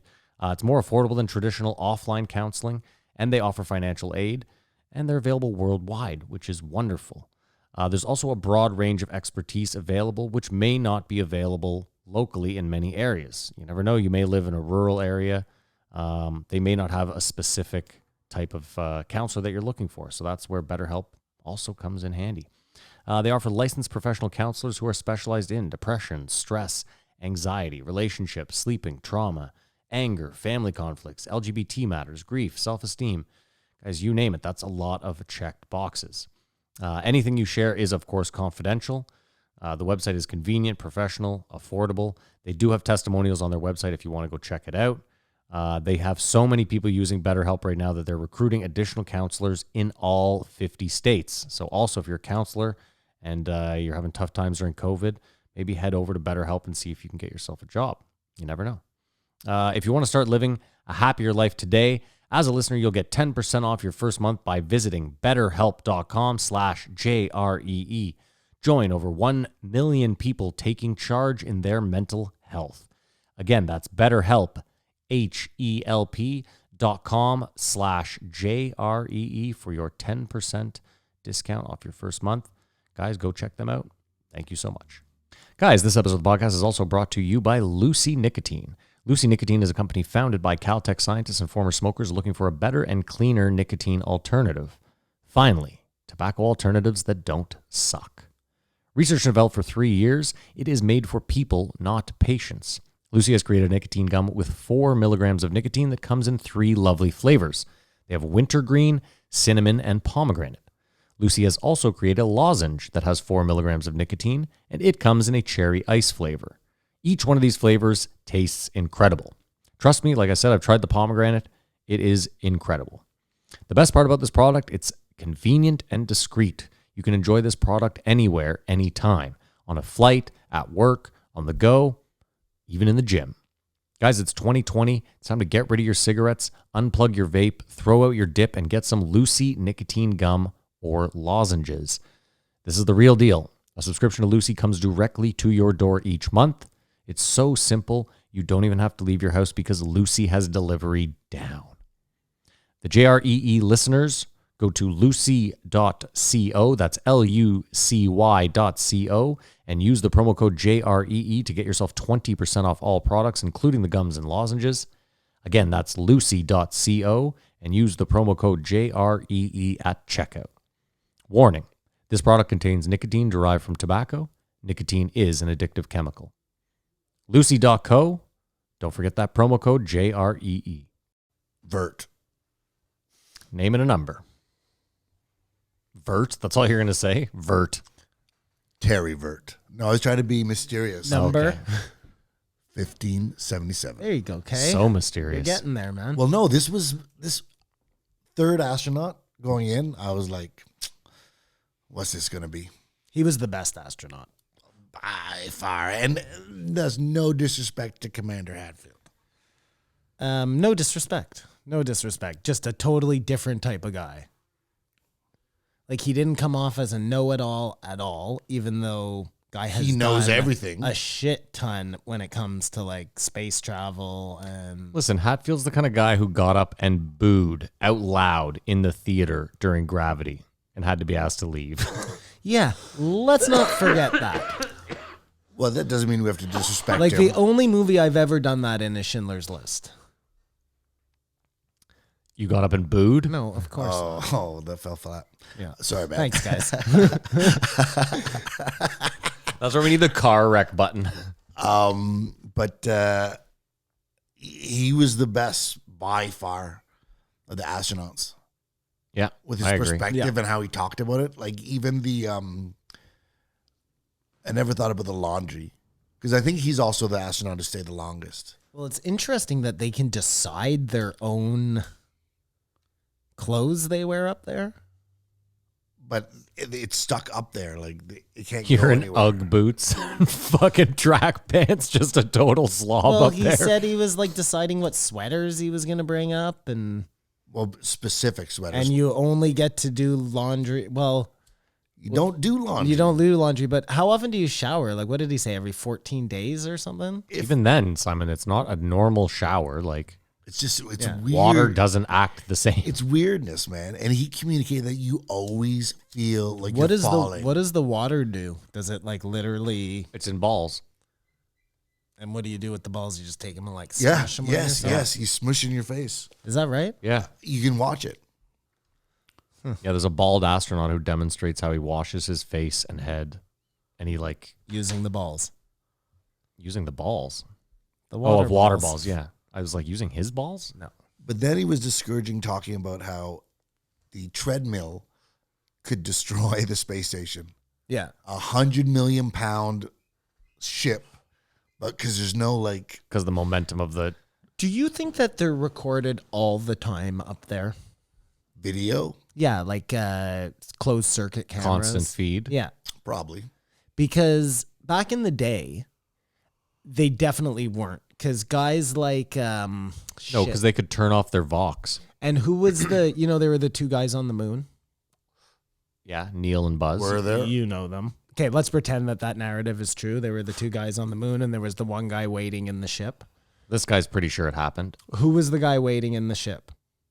Whoever he was running all sorts of side experiments, like weird fucking. He wasn't just planning on how to get back. He No. jerked off. Let's all be clear. No, I really Well, that's maybe the he question. did some sex magic. Like Has he anyone was- jerked off in space? Well, that guy has the best opportunity, right? Well, that's- alone. The This most is- No, time you're to not do going to it. get caught. This is where I was going, but I was going to say, do you think there's ever been sex up in For space? sure. Yes, I do. And that finish must be hilarious. Well, imagine like, hold on. Push me back to the other end. You go to the other end of the ship. Let's see how long I can shoot this. It's so gross. That's the one question he did not ask. Have anyone jerked off in space? or no, had they sex must in wear space? condoms. And He then was in there's no space for finish. 2 It's a years. silly question. Yeah. He obviously jerked off in space. Is it obvious? No, dude, that If it is- was obvious, Why did Joe Joe, would've not obviously ask asked. that? 'Cause I never thought of it, Matt. It's not obvious. I listened think to the whole Joe thing. still wants to have other astronauts on, and like, But it seemed like these did you guys were jerk there. off in space? Is I don't know. Well, no, but there's a nice way to ask that. You're up there for 200 days. Yeah. Do you get a chance 200 to days, that's not 2 relieve years. yourself? Is it? We know I thought it was that 2 like years. when you get too much buildup, you start making crazy decisions. He just opens the hatch. He thinks he sees like a girl out there. It's like the sirens. Yeah. Oh, That's what the aliens do, man. Yeah. 8 kilometers. 8 kilometers a second. That's the one question I What think was you would have that? asked. 8 kilometers. That's how fast That's you how come. fast you're fucking moving up there. That's how fast your load would. Well, so technically, if you're moving that fast, yeah, your load. So you would probably shoot the fastest load known to man. That would go right. That's like Superman No. having sex with Lois Lane. yeah, just shoot right through her backside. Yeah, who's that comedian who does that can't remember. whole bit? It would go right through the ship. It could. Yeah. Well, that's the whole thing I was saying. The exercise machine, it's so fucking fragile. Like, we can't do shit. Yeah. We are not ready to go somewhere. Live on Mars when we have to worry about running treadmills being the downfall of our civilization. Yeah. I heard this guy on Lex's podcast this week who said That's the funny. smartest thing Come ever. on. Because they were talking about, Lex was like, well, Elon, his whole idea is to send us to Mars to repopulate. And the guy goes, yeah, well, that makes no sense. And that's not really what he's doing. And then Lex is like, what do you mean? And he's like, well, there's nothing on Mars. He's like, so what do you build? He's like, there's nothing to grow. There's nothing. He's like, you can't repopulate Mars. And then this guy brought up that you can't terraform it either because there's no magnetic field. You can't have atmosphere. So we can't do shit on Mars. Can't do fuck all on Mars. Well, down the road, I might have a solution for that. Oh, here, I can't wait. Is it going to be AI? No. Well, maybe AI will assist in it. But Should I ask my question or do you want to go? You just ask, what is it? Well, it's not really a question, but that's a really fucking good point. What is going on? Like Mars is a big deal right now. So it's one of two things. okay, go on. It's one of two things. It's either a buzzword where he's trying to do some space exploration of some type and he's just using Mars as this like carrot, right? But like, what's the point of fucking going there?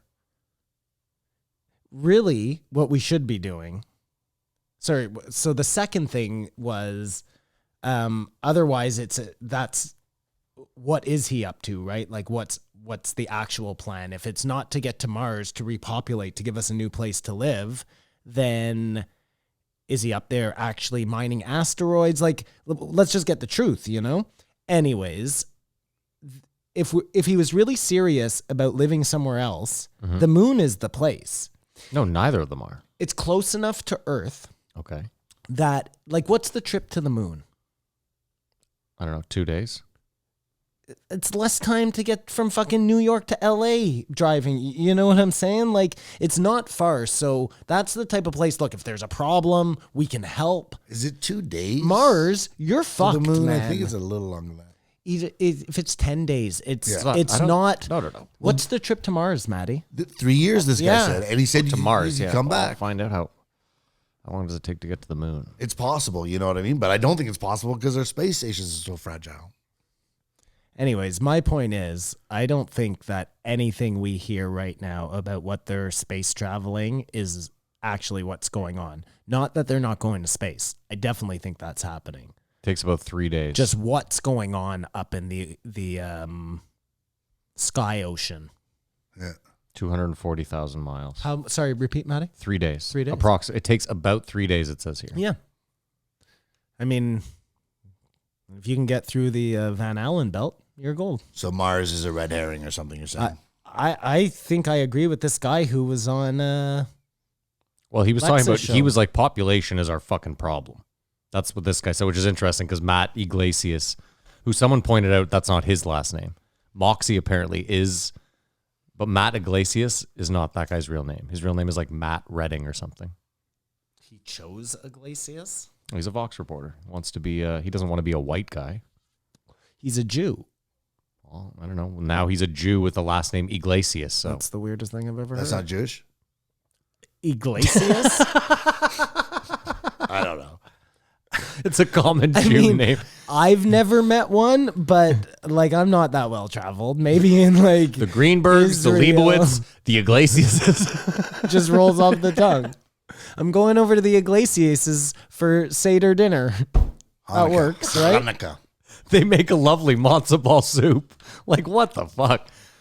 Anyway, what were we talking about? He said the Russian language was impossible to learn, But he to knows speak it. it. No, he said to be fluent unless you grew up in it.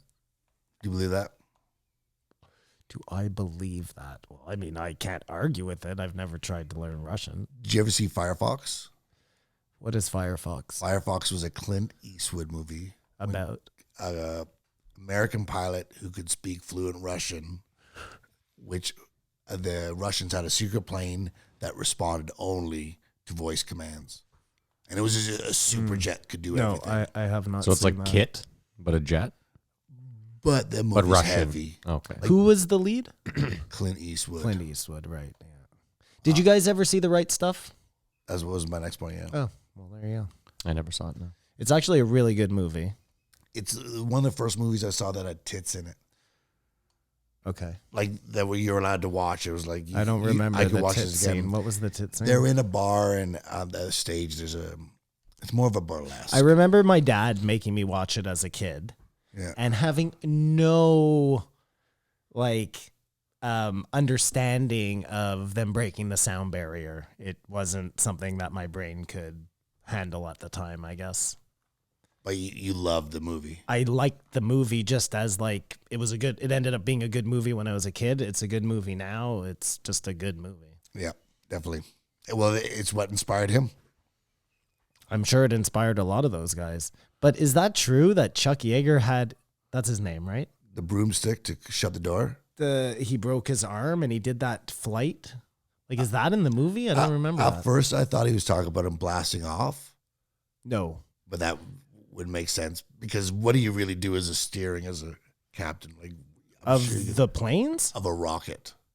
Well, you do a lot. I'd probably not on blast off. On blast but, off, though, exactly. Like coming up to the moon and getting ready for the orbits and I think, all of that I think shit. you do the one arm. I think the breaking the speed of sound is way more impressive. Well, that you're like, you know how when Joe talks about it, how it Tunnel vision. Yeah. tunnel the vision, breathes. like, so you're having to still be totally accurate while that's happening. It's There was a crazy. video on Reddit the other day of someone landing in maybe some sort of jet on an aircraft carrier, but it's like the POV of the pilot, so it's like a GoPro on his helmet. Get the fuck out of How here, fast they have to come in. dude. Well, first of all, that's insane. But 'Cause it hits You see him. those Well, hold on. He things, makes right? a pass over it first, right? So he passes over it going one way, and then he does a super long bank turn, and like, I mean, again, it would help if I had my peripheral. Right, because I can't move my head, I don't get to see exactly what he's seeing. I'm just stuck on this view. But yeah, to see how fast he fucking comes in and like, dude, when the cord catches the plane, you just see him in the cockpit like, it's fucking insane. That's not a job I would want to do. Well, yeah, you would hate flying. Well, at least you'd be alone up there. Yeah, no, that's not why I would not want to do Okay. it. It's because it's different. That you kind of have your own. What's what I'm crazy? saying. What's crazy about this control and guy shit. is he was a test pilot. Like pilots fly things that test pilots test. Yeah. And What he's does that talking about- sound? Is that your chair? It might be my chair. I hope it hasn't been going the whole time. It's fucking. Do you hear it? I think I just heard it there. Anyways, what was I talking about? Test pilots. They have to test all the. Now it's all I hear. He's a test pilot. I'll have to switch chairs or lose it up. But he's a test pilot flying all these doctors that own their own private jets. Fighter jets. Is that what he was saying he was doing? That's what he's saying. That's how they. I thought he just meant like the military had a new jet and he tested it out. But I he, thought said, that's he asked him if he flew a MiG and like a super retro planes. He's like, yeah. And it's like these rich guys buy them. oh that part. Yeah, that's right. Yeah, that I couldn't believe. Well, yeah. they also said that they had certain planes that they didn't have that they'd bring, let them fly, and then they'd let the rich guy fly one of their planes to. It was like a. That's another level. Well, I just don't When you're understand. fighter Where pilot are you rich. like? Because I've never just seen a MiG flying around. Dude, I saw a crazy jet flying around there. I told you guys. So think about it. Imagine that's just some rich guy. There's Terry Matthews. Just I would not feel good. Yeah, there about you that. go. Like the only thing that made that okay was that I assume it was a military drill. Now you know what? Who knows?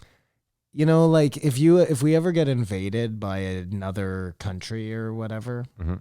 I mean aliens.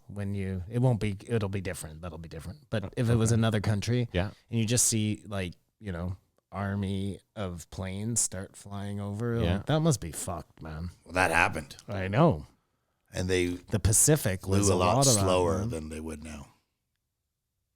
On purpose. Well, it doesn't matter. No, Now you'd be by killed by a technology, drone. You wouldn't even know the Yeah. plane was there. But imagine a huge web of drones in the sky. Have you ever heard an A-10 Warthog bomber? The sound alone is some of the scariest fucking shit ever. And they just make pass after pass. It's like, yeah. The And you- machine of the plane? It's dropping like it drops like hundreds of bombs at a time. So it's just fucking and dude, the sound it makes is so fucking scary. I couldn't imagine just like hearing that near your home. Fucked. I rewatched Cowboys and Aliens. Have you watched that? No. You rewatched it. Well, because I watched it a long time ago, and I just I understand what rewatched it. rewatching is. I watched it. Yeah. Whatever. I just can't believe that you would watch that twice. What's his name? Which Timothy I totally Oliphant? forgot. No. No. No. It's James Bond, Daniel Craig. Daniel Craig, Yeah. and Harrison Ford, which I totally forgot.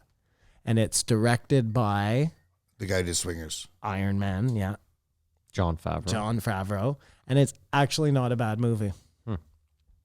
Well, aliens are in it. Yeah, well, aliens attack. It's the Wild West. course. It's listen, they on Ancient Aliens, listen. Hear me. On Ancient Aliens, they do a whole thing on aliens in the Old West. So like some of these are They're not just, it's not just science fiction. It could just be science fiction, but there is some root to all of this, you know? It's interesting, I'm telling you. And did you watch Cowboys and Aliens before and then rewatch it? And didn't like it the first time Okay. I watched it. Yeah, now, interesting. being so much more into aliens and just appreciating the genre more now, I think. Does it make you side both with the Cowboys and the Aliens? No, throughout you the do movie? not side with the aliens. The Never. aliens are pure evil in this one, and that's not a good message. come in these ships and they take the people. That's not a good message. It's not the message that would make people feel at ease. No. But I don't think it's possible because they would just destroy us if they could. Well, I was just talking to a friend of ours last night because What are we in the mob? I was saying He's a good we've fella. been saying that like something new comes out every day. The leak is happening. Disclosure is upon us, and it's just like a slow release, but not that slow. Did you hear the latest? Well, I sent it to you. Did you read that shit? No, you sent it to me. Yeah. Yeah, that's a crazy article, man. Oh, I was gonna bring that up in the post. Oh, you want me to wait? I can wait. We'll wait for that. No, fuck that. Okay. As Kamar's chair's like, maybe. That's crazy. So Kamar sent me an article. It's all about the Israeli General? I sent saw it to it, you, yeah. right? Yeah. The Israeli general who is saying exactly what Paul Hellyer said. It's pretty much the exact same story. 12 races, intergalactic federation. We've been working with them for a long time. That's cool, man. And that the reason why we don't know more is because the world can't handle the truth. Well, they know exactly how they wanted to release it. And I think, there are probably a couple of times where maybe they were going to do it and backpedaled at the last second or saw how it was happening and just went, no, that we can't disclose that, Well, it comes down to who they are. Who are the human beings making the decision? What's the chain of command on it? Well, according People to knowing and that dying. Israeli guy, there are certain countries that are in contact with the aliens. The Americans being one, the Israelis being another. Yeah, that Israeli general said a lot of things. He did, yeah. He said there's people on Mars. Yeah. Well, and He's like, we have a little problem. Maybe you can help us take care. if that's the case, look, if that is the case, if there is a intergalactic federation, then the moon is not what they're telling us, right? Like there's probably all sorts of shit going on the moon. Yeah, I mean, if this is the situation, everything's out the window, Right, yeah. right? You know So- what I mean? It doesn't matter if So, but this guy was up in space this guy's up in space for a long time. Man. at the space station. So if you really wanted to keep the ruse going, you could make this space station. Everybody has to go to it, all the different countries. So no matter where, you don't have anybody exploring space. You get my drift? Well, I think they have to be in a space station for 100 years to understand space enough to go to the next level to travel through space. If there is an and sustain yourself. intergalactic federation, like the Yes. Israeli guy said, everything is out the window, Kamar. Obviously, they have the means to travel. I was disappointed that this article that we're all talking about came out, What, Maddie? but they did not discuss it. So your contention is that because there's an intergalactic federation, we have the technology to fly Anyway, much further than yeah. why? I That's what he's assume saying. that if there is an intergalactic federation that we're in contact with and have been for a long time, they have probably got here. I don't think necessarily we've gotten there, but that technology exists. So if they want, we're probably sharing it. If we're in some sort of federation, I would imagine that they're giving us the means to get to their places. Well, I could be wrong. Well, I'm only going to say you're It wrong. exists. Assuming it's some sort of physical travel. So I'm only going to say you're wrong because we're in a bunch of federations, but we don't share shit with anyone else or the states. Yeah. Okay. Fair enough. Maybe though that, that's one that we probably would really want, and we would figure out a way to barter what we needed with them. There's probably something on Earth that was something they wanted, and like our women or something. I don't Well, know. what about how he says the Earth is just small enough for us to get off of? What does that mean? He said if the Earth, Yeah, there Earth was some any crazy bigger, equation we that could if it was bigger, we wouldn't be able to the leave. gravitational pull would be would so pull much us back. stronger. That's crazy. Imagine that was the thing that was holding us back. What's even crazier is imagine if we never figured that out and then we sent someone to like a larger planet and then they were just stuck Oh, there. but with the whole plan that they had the lander, Dude, they and could never- Well, that's what I'm It saying. worked Like the to get plan off is, yeah, we Earth. got them to the planet, but then we couldn't get them back because of some Dude, unthought that's of an amazing science fiction premise. one of many we've had on the show. Yeah, no, but that's really good. I like that a lot. If I was an author, I would write that. I just thought that was weird because if we have that technology, there must be a technology that can surpass that. I think. Yeah, he but I said think that. I think he's saying I think that equation is based on rocket propulsion. And if we had a tic tac type thing, then you could get off of any size planet. There you go. It was anyways. That's based on human capabilities. Because he was talking about the equation was like super basic. It was like you can only go as fast as energy, whatever's yeah. coming out the Yep, back, yep, that yep. sort of thing. But that's like I'm makes destroying that, by the way. the Earth like a Goldilocks planet. It's just the right size to get off of. Yeah. But then they took a turn, which is so interesting about evolution and stuff. Even though he's a Christian, man yeah. of God, the evolution of the eyeball. I don't remember. They said it took like 2 million years for an eyeball to evolve to what it is. Okay. And if you have your phone on your side and you look, it looks crooked. Can you imagine our eyes evolve that they turn? Like instead of going like this, they actually turn.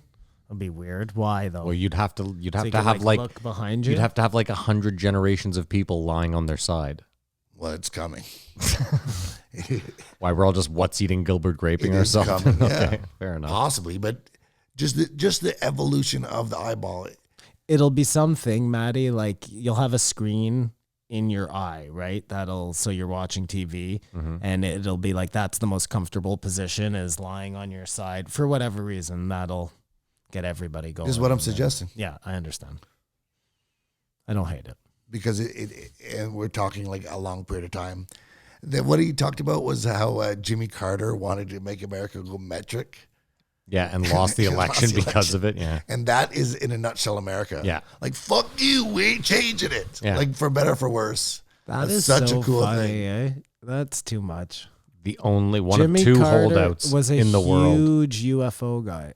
He was your hero, man. I don't know about my hero, but he was. You like the metric system?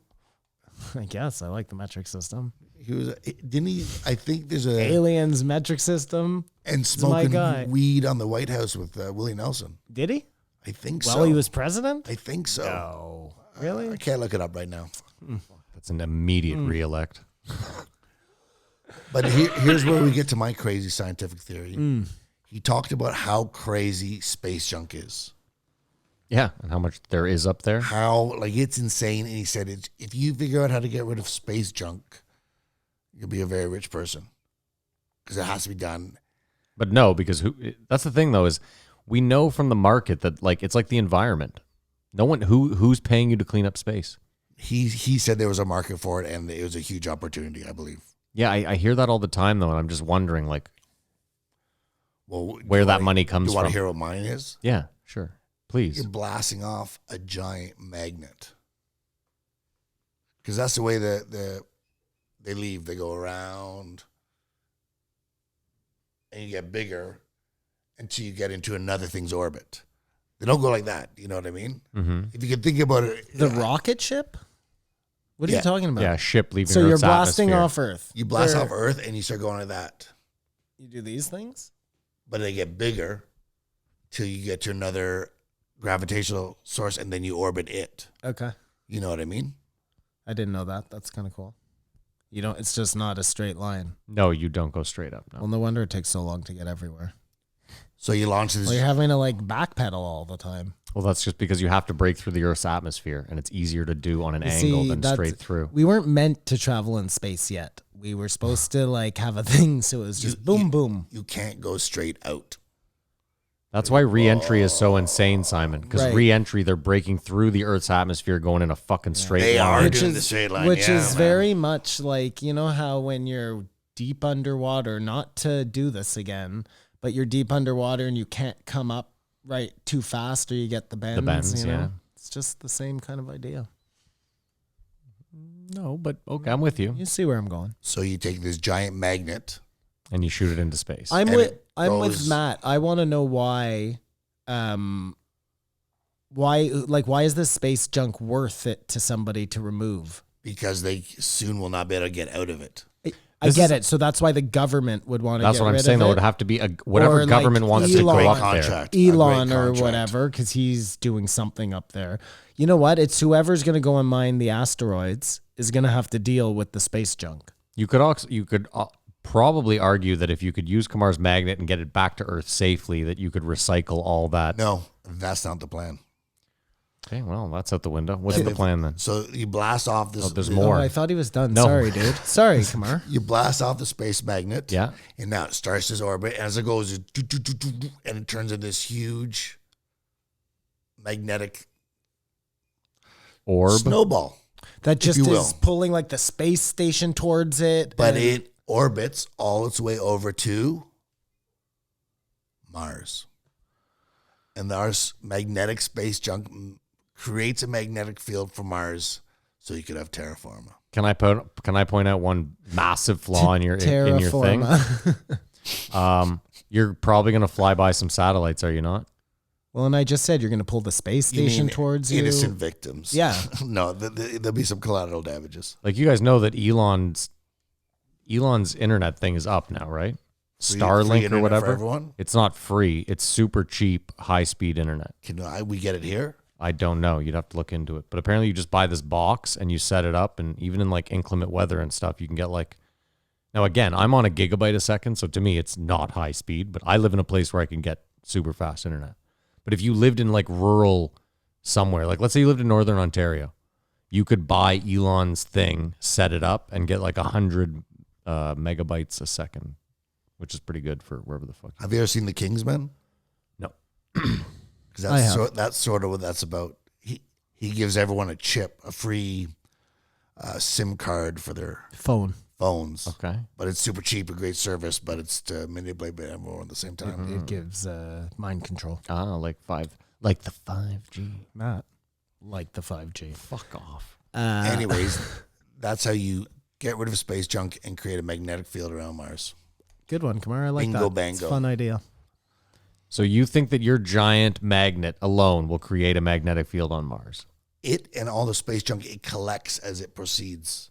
Everything. But you realize it doesn't get stronger, right? The magnetic field, the more junk it picks up. No, I don't know that. Okay. I can't prove that, but you cannot disprove We'll it. figure out a way to turn it into a bigger magnet. You as have well. a My little bad. nuclear, like, what's it called? So when you said AI wasn't involved, you're actually wrong because you're going to need AI. in yours. AI. I know you said, is it involved AI? And I said, no, well, maybe a bit. Okay, because there's definitely some X factor there. But that might be our road to riches. And it's like you think, yeah, how could you just think of this all of a sudden?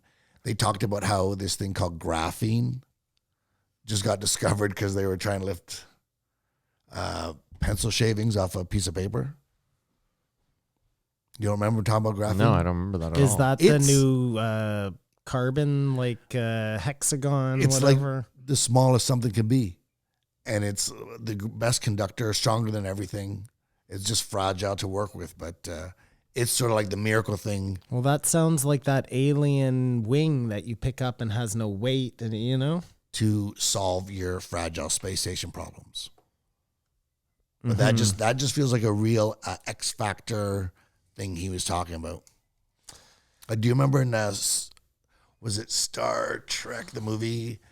They have to invent transparent aluminum Okay. to save the whales. Oh yeah. That's in Star Trek 3 3, or 4. and so they go and they do time travel. Yeah, that's my favorite one. And they get there to save the whales, but they need to build these tanks. So they go to aluminum company and go, here's a like the CAD pad or the Yeah. plans. Like, what is this? And all of a sudden they make transparent. That's how aluminum. it happens, man. And they're like, That's and what if it's like the shift in time is like, who's to say he didn't invent it? Listen, I feel really like sheepish almost because I didn't really realize until today. Look, Elon, like, I really want you guys to hear me on this because there's no reason, but Mars is out of the question. Like, now that I'm really like, it's out. It's out. So he's up to something up there. And it's something he doesn't want to tell. What if he is up there like mining asteroids, which would be fine. I'd have no problem with that, We'd have cheaper phones. You'd have cheaper everything. And no conflict free. Or he'd be really rich. How do you figure? How do you figure it would be cheaper? Conflict- How do you figure conflict-free. that bringing? Because there's so much up there that one asteroid is like 100 times Yeah, you still all have the to get it back deposits here. on Earth. Yeah, I don't think that's a problem. I think that they have the means to do that. Okay, we just said it was a 3-year trip, so you think they have the means to just To go To to Mars. an asteroid. No, just to an asteroid, Matty. Yeah, but you said he's going to Mars to No, mine I asteroids. don't think he's going to Mars. That's what I mean. The asteroids are close. They are. They're not far. Like, there's an asteroid belt that Is that part of Earth? is not part of Earth. No. No, think about it. No. The weight of Earth, Yeah. whatever that is it in its orbit? that weight never changes, right? There's never half the weight of Earth leaves Earth, so it's always the same, right? What you consider Earth, everything that's not in the sky, The Earth. the planet, Yeah. yeah, What? that's the weight of the planet. Yeah, but what's on top of the planet gets heavier all the time, I doesn't don't know it? what you're talking What's about. on top of the The planet? weight of the planet. Any asteroids or anything outside is not part of the That's not part of the weight of the Earth. weight of the Earth. No, correct. What does that have to do with anything we're I talking don't about? know at all, but you are correct. Oh, he's not wrong. I'm just It saying. just doesn't It's just a belong non in this sequitur. I don't conversation, understand. Yeah. We were talking about blasting stuff into space, weren't we? Yeah. But I that's was like talking all of a about sudden. Elon being up there up to no good. Yeah. Not up to no good necessarily, but definitely like with this false narrative. And that just makes me really suspicious. Okay, that's what I was. Is it interesting bringing a weight into the planet? Do you understand what he's I trying think to what he's get saying, at? if we mine an asteroid and Yeah. bring like, I don't know, 500 tons of coltan back. Is that going to like push the Earth down and put us out of orbit? That weight never changes. That's all I'm saying. Yeah, but Kamar, saying that weight never changes is weird. The Earth itself, yes, the weight doesn't change, but everything on top of the Earth, we keep piling shit on. You realize that, right? But there used like to be a billion buildings. people. There used to be a billion people. Oh, I see what now he's there's saying. 8 billion. The weight, weight doesn't never change. changed, man. It does though because they now 3D print. No. What the fuck are you Out of guys talking materials. about? Okay. Okay, materials so that what still Kamar exist. is saying, Matt, but he's not necessarily right. I'm not sure if he's wrong. He's saying, okay, so you build a building.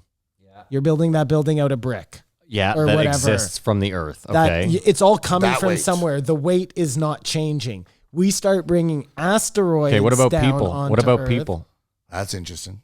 That's one that That's no, but very people interesting. die and people get born. There's a No, but certain no, but hold on. The people there's stop. a certain weight. No, and no, there balance isn't. going They on. No, keep there getting more. They isn't. keep Because there getting used more. to be a billion people. Now there's 8. So there's no balance there at all. That weight. That weight is the extra. No, That's but, the but race. that's That's not. the That race. doesn't change what he's saying. That just makes it worse. Like you can't bring down as many minerals because we have too many people. In order to get all the coltan we're going to need to feed the phones to make them cheap enough, we're going to have to do away with a lot of people And whatever other, to balance the weight. to balance the weight. It's a weight issue. It's and maybe it's a cosmic weight issue, you know? But like Randall Carlson and can't talk about what the impact of, say, a huge meteor extinction event, that's one of the things we think definitely happened, right? A change of weight to the planet. They never talk about that. They talk. I've heard people suggest that maybe when the asteroid hit, it changed the axis of Earth. and could have then changed that moment forward, going forward, everything. Yeah, right? Like Right? our gravity could have been way different, and because of some asteroid hitting us, I think that may be possible. I've never heard like the extra weight of said asteroid, but who knows? I'm man? thinking in unbelievable masses of bringing this meteor to Earth. And I guess it goes slowly, but I don't know. Well, He's not talking about bringing a meteor to Earth. He's talking about flying to a meteor, Yeah. mining stuff on the Yeah. meteor, and then bringing it You're back. still bringing back a substantial amount of weight. He's just You're misunderstanding. not, though. That's what Gazillions I'm of- explaining to you. You are. It- Like, it- let's it doesn't say matter. here, Matt, you're able to mine 100 million pounds of ore. Yeah. Up there, you're able to mine 1 billion pounds. Yeah, what I'm of telling you, ore. though, is that you're not really, because we don't have the ships and the capability to be bringing back hundreds of tons at a time. Don't do it. Don't know what Elon is doing. Okay. What about the weight we lose when Neither we do burn you. Let something? me just suggest something, okay? Let's just say they were up there building some massive like space station. Mm-hmm. Okay, huge. That's what they fill with all the minerals, and then they. So get how that is he back to building this Earth. huge space station on Mars? I don't know. They've been sending a lot of shit. Not on Mars. There's no Mars, Maddie. So you Mars think, is but out. again, let me figure this out. An asteroid with no orbit around the sun. You think that he's building a space station on said asteroid? No, I think he's building like the same way there's a our space station, whatever you call it. Well, we don't have a space station, but the International Space Station, that thing. Sure. He has something like that up there too that he's been building all along. And that's why he sent so much shit up there. That's why he sent his car up there, because he's racing it around an indoor track. And that changed the weight of the planet. Those raw materials. Yeah, seriously, what is wrong with you? No, it's just that sort of. Anyways, It's a fun premise. I like it. it was just fun. I'm sorry, I took fine. it too far. Then they went off on James Bond, Yeah. and I love James Bond. What did they go off on? I don't remember. Well, who's First the of all, best they James- shat on Roger Moore's, and like as catty as they might be, those are great fucking movies. No, but this is what I want to say. Roger Moore is one of my favorite James Bonds. But what's the best Fully James agree. Bond? The best James I mean, Daniel Bond is Craig Daniel realistically Craig. is, Yeah. but also it's Most not recent. fair. Those movies are made with like a different fucking feel to them. They feel like real. Boys, I loved Roger Moore. I loved Yeah. I loved I all. love Roger Moore. Worst. Oh, one. Roger Lazenby. Well, yeah, and then Timothy Dalton. Yeah, of course. But don't forget too. Yes. The Roger Lazenby movie. James Bond gets married in that. Oh no, movie. no, I'm sorry, Pierce Brosnan. Come on. No, I was always terrible. I always wanted him to be from Remington Steel, though. I know, but and then he got a he's shot. He could have done he's- better, but he is not James Bond. He's good Remington Steel. but he was all right. Yeah, he's down there for sure. He was good before Daniel Craig was James Bond. He wasn't hated. He just was James Bond, and he was an improvement over Timothy Dalton. Our era was Roger Moore. That's all there is to it. But every time he had sex with a girl, she died. I Like in remember real life. No, in the movie. we would go to Florida You would we would go to Florida for March break, not every year, but like a lot of years, and they always had a James Bond marathon on. And I remember watching with my grandfather. But yeah, for sure. But if the you were- Roger Moores were like, that was my shit. But if you're a bit younger, The man with the golden gun. Sean Connery, of course, would be your. No, if you were James older. Bond. If you were older. If you're older, Sean Connery younger is- when Yeah. When the time movies were cheesier, he was a great James Bond. Yeah, like I said, you can't. It's tough to compare them throughout the eras. Like once Pierce Brosnan became James Bond, they started really ramping it up to like Putting the money in. yeah. Yeah. And then once Daniel Craig became James Bond, it was a fucking franchise again. Well, that, because like, they were competing with Mission Impossible and get the fuck out of here. You know. I think they also realized they were like, we can market the shit out of this thing. But it's just the oh, coolest. James Bond has a sick watch. Why don't we make it Tag Heuer? Yeah. You know what I mean? Like, Yeah. oh, why doesn't Aston Martin? His car do you can know, be whatever. Do you know how much money they make off that shit? It's insane. Tons of cash. The- That's why they're not releasing it yet. That's what Joe didn't mention. They have obligations to these companies. So if you go to Aston Martin and you say, listen, we're making a movie. Do you want to give us $2 million? And we're going to feature your car in X amount. And we promise you X amount of viewers in theaters. And if they don't release it in theaters, then they're contractually obliged to pay that money back. Interesting. It's kind of like the Well, UFC. And those the, theaters may never come back, so we'll see. I think we'll see it on a small screen before the big screen. But anyways, I want to do James Bond for the movie game, and you guys are big Roger Moore fans, so I'm choosing A View to a Kill. That's my favorite. No, Man with the Golden Gun. No, View to a Kill is the one with the snowboarding, eh? The progression is beginning? just good enough. They're all amazing. They're all amazing. He I don't care what you starts on say. the ski hill, and it isn't View Hold to on. a Kill, Kamar, with Christopher Walken, the lady with the Grace Jones. Grace Jones, Thank yeah. you. Yeah. Listen, I'm about to go The through Man it. with the Golden Gun has a midget. It has open racism. It has everything you want in an old movie. It I literally. really like View to a Kill. Okay, fair enough. You're allowed to be wrong. We're going to do both. It's the holidays. Okay, View to a Kill. Wow. What year was that?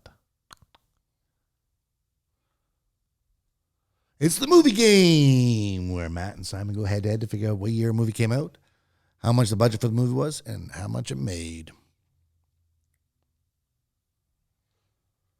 Starring Roger Moore, Tanya Roberts, Grace Jones, Patrick McEnany. Oh, he's amazing. And Christopher Walken. Music by John Barry, but they had a big song also by Duran Duran. Ooh, might be giving too much away. But yeah, I think James, before Daniel Craig, Sean Connery was the coolest James Bond. But I grew up loving Roger Moore as James Bond. He's my James Bond. And sort of learned to like Sean Connery because of his work after. Whereas Roger Moore sort of... Sean Connery is way cooler than Roger Moore. Yeah, exactly. So that's why he's the better Bond. But the technology of the shows was getting Yeah. really better. Yeah. Like from The Man to the Golden Gun to View to a Kill. Listen, I don't know if you know this. The guy that played Goldfinger spoke zero English. And if you go back and watch the movie, it's dubbed. All his lines are dubbed. That'd be a great... Have you been wearing your hat like that the whole time? No, I haven't just noticed? started, Okay, no. Jesus Christ. I thought I was so dumb. No, I just started. Are you ready, Simon? Yeah, I'm You have ready. a year? I'm ready, period. I'm ready for both, yeah. Yeah, I okay. have a year. I have a year. I have 81. I have 84. 85. Fuck. Oh, you got to think about how old you were, man. 84, 85? Come on, I'm 1 year off. Yo, no, you're close, but you didn't get it. How do you think I feel? I was 2, so real tough one Okay. for me. So, You were 2 when it came out, Yes, but you do like it as a James Bond movie, View to a Kill. it's not my favorite. It's not, no, well, The Man with the Golden Gun is your favorite. Mine is, what's the one on the spaceship? Moonraker. Moonraker, that's the best. okay, so what do you got, Maddie? I'm just shooting in the dark here. I said 20. I didn't even do points. Normally I do points. I said 20 million to make, 65 million gross. Well, we're close. I said 26 million to make and 76 million gross. Budget, 30 million. What did you say? 26. Fuck. Box office, 152.4 million. Yeah, man. James Bond used to clean up. Yeah, It's no shit. been a franchise. Woo! Woo! And you know what? With a 26, Created by Albert Broccolini. $30 million to make back in 85 or whatever That's it a was. ton of That's a cash. big budget. That's a Because ton they of have to cash. pay for the song at the beginning. Like Kamar did a disservice by mentioning that. Duran. He helped me. Oh, to almost get the budget spot on? Maybe half of the box office? I just remembered there was a lot that goes into a James Bond production. But now we'll play the secondary movie game. Oh, I forgot. Yeah, me too. What was the second one? Matt's Golden favorite? Gun. Golden Gun. Oh, shit. Both Roger Well, Moore. they're both Roger Moore. Okay, so they're going to be close together. Which one was first?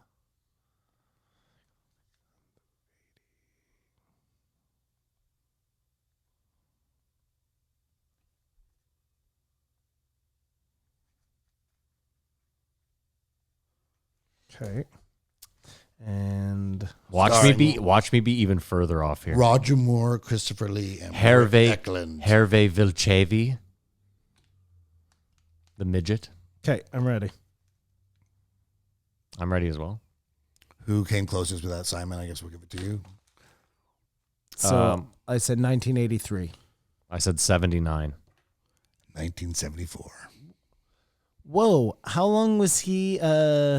He was the queen of James Bond. See, I knew this one was the 70s. I fucking knew it. I was just off.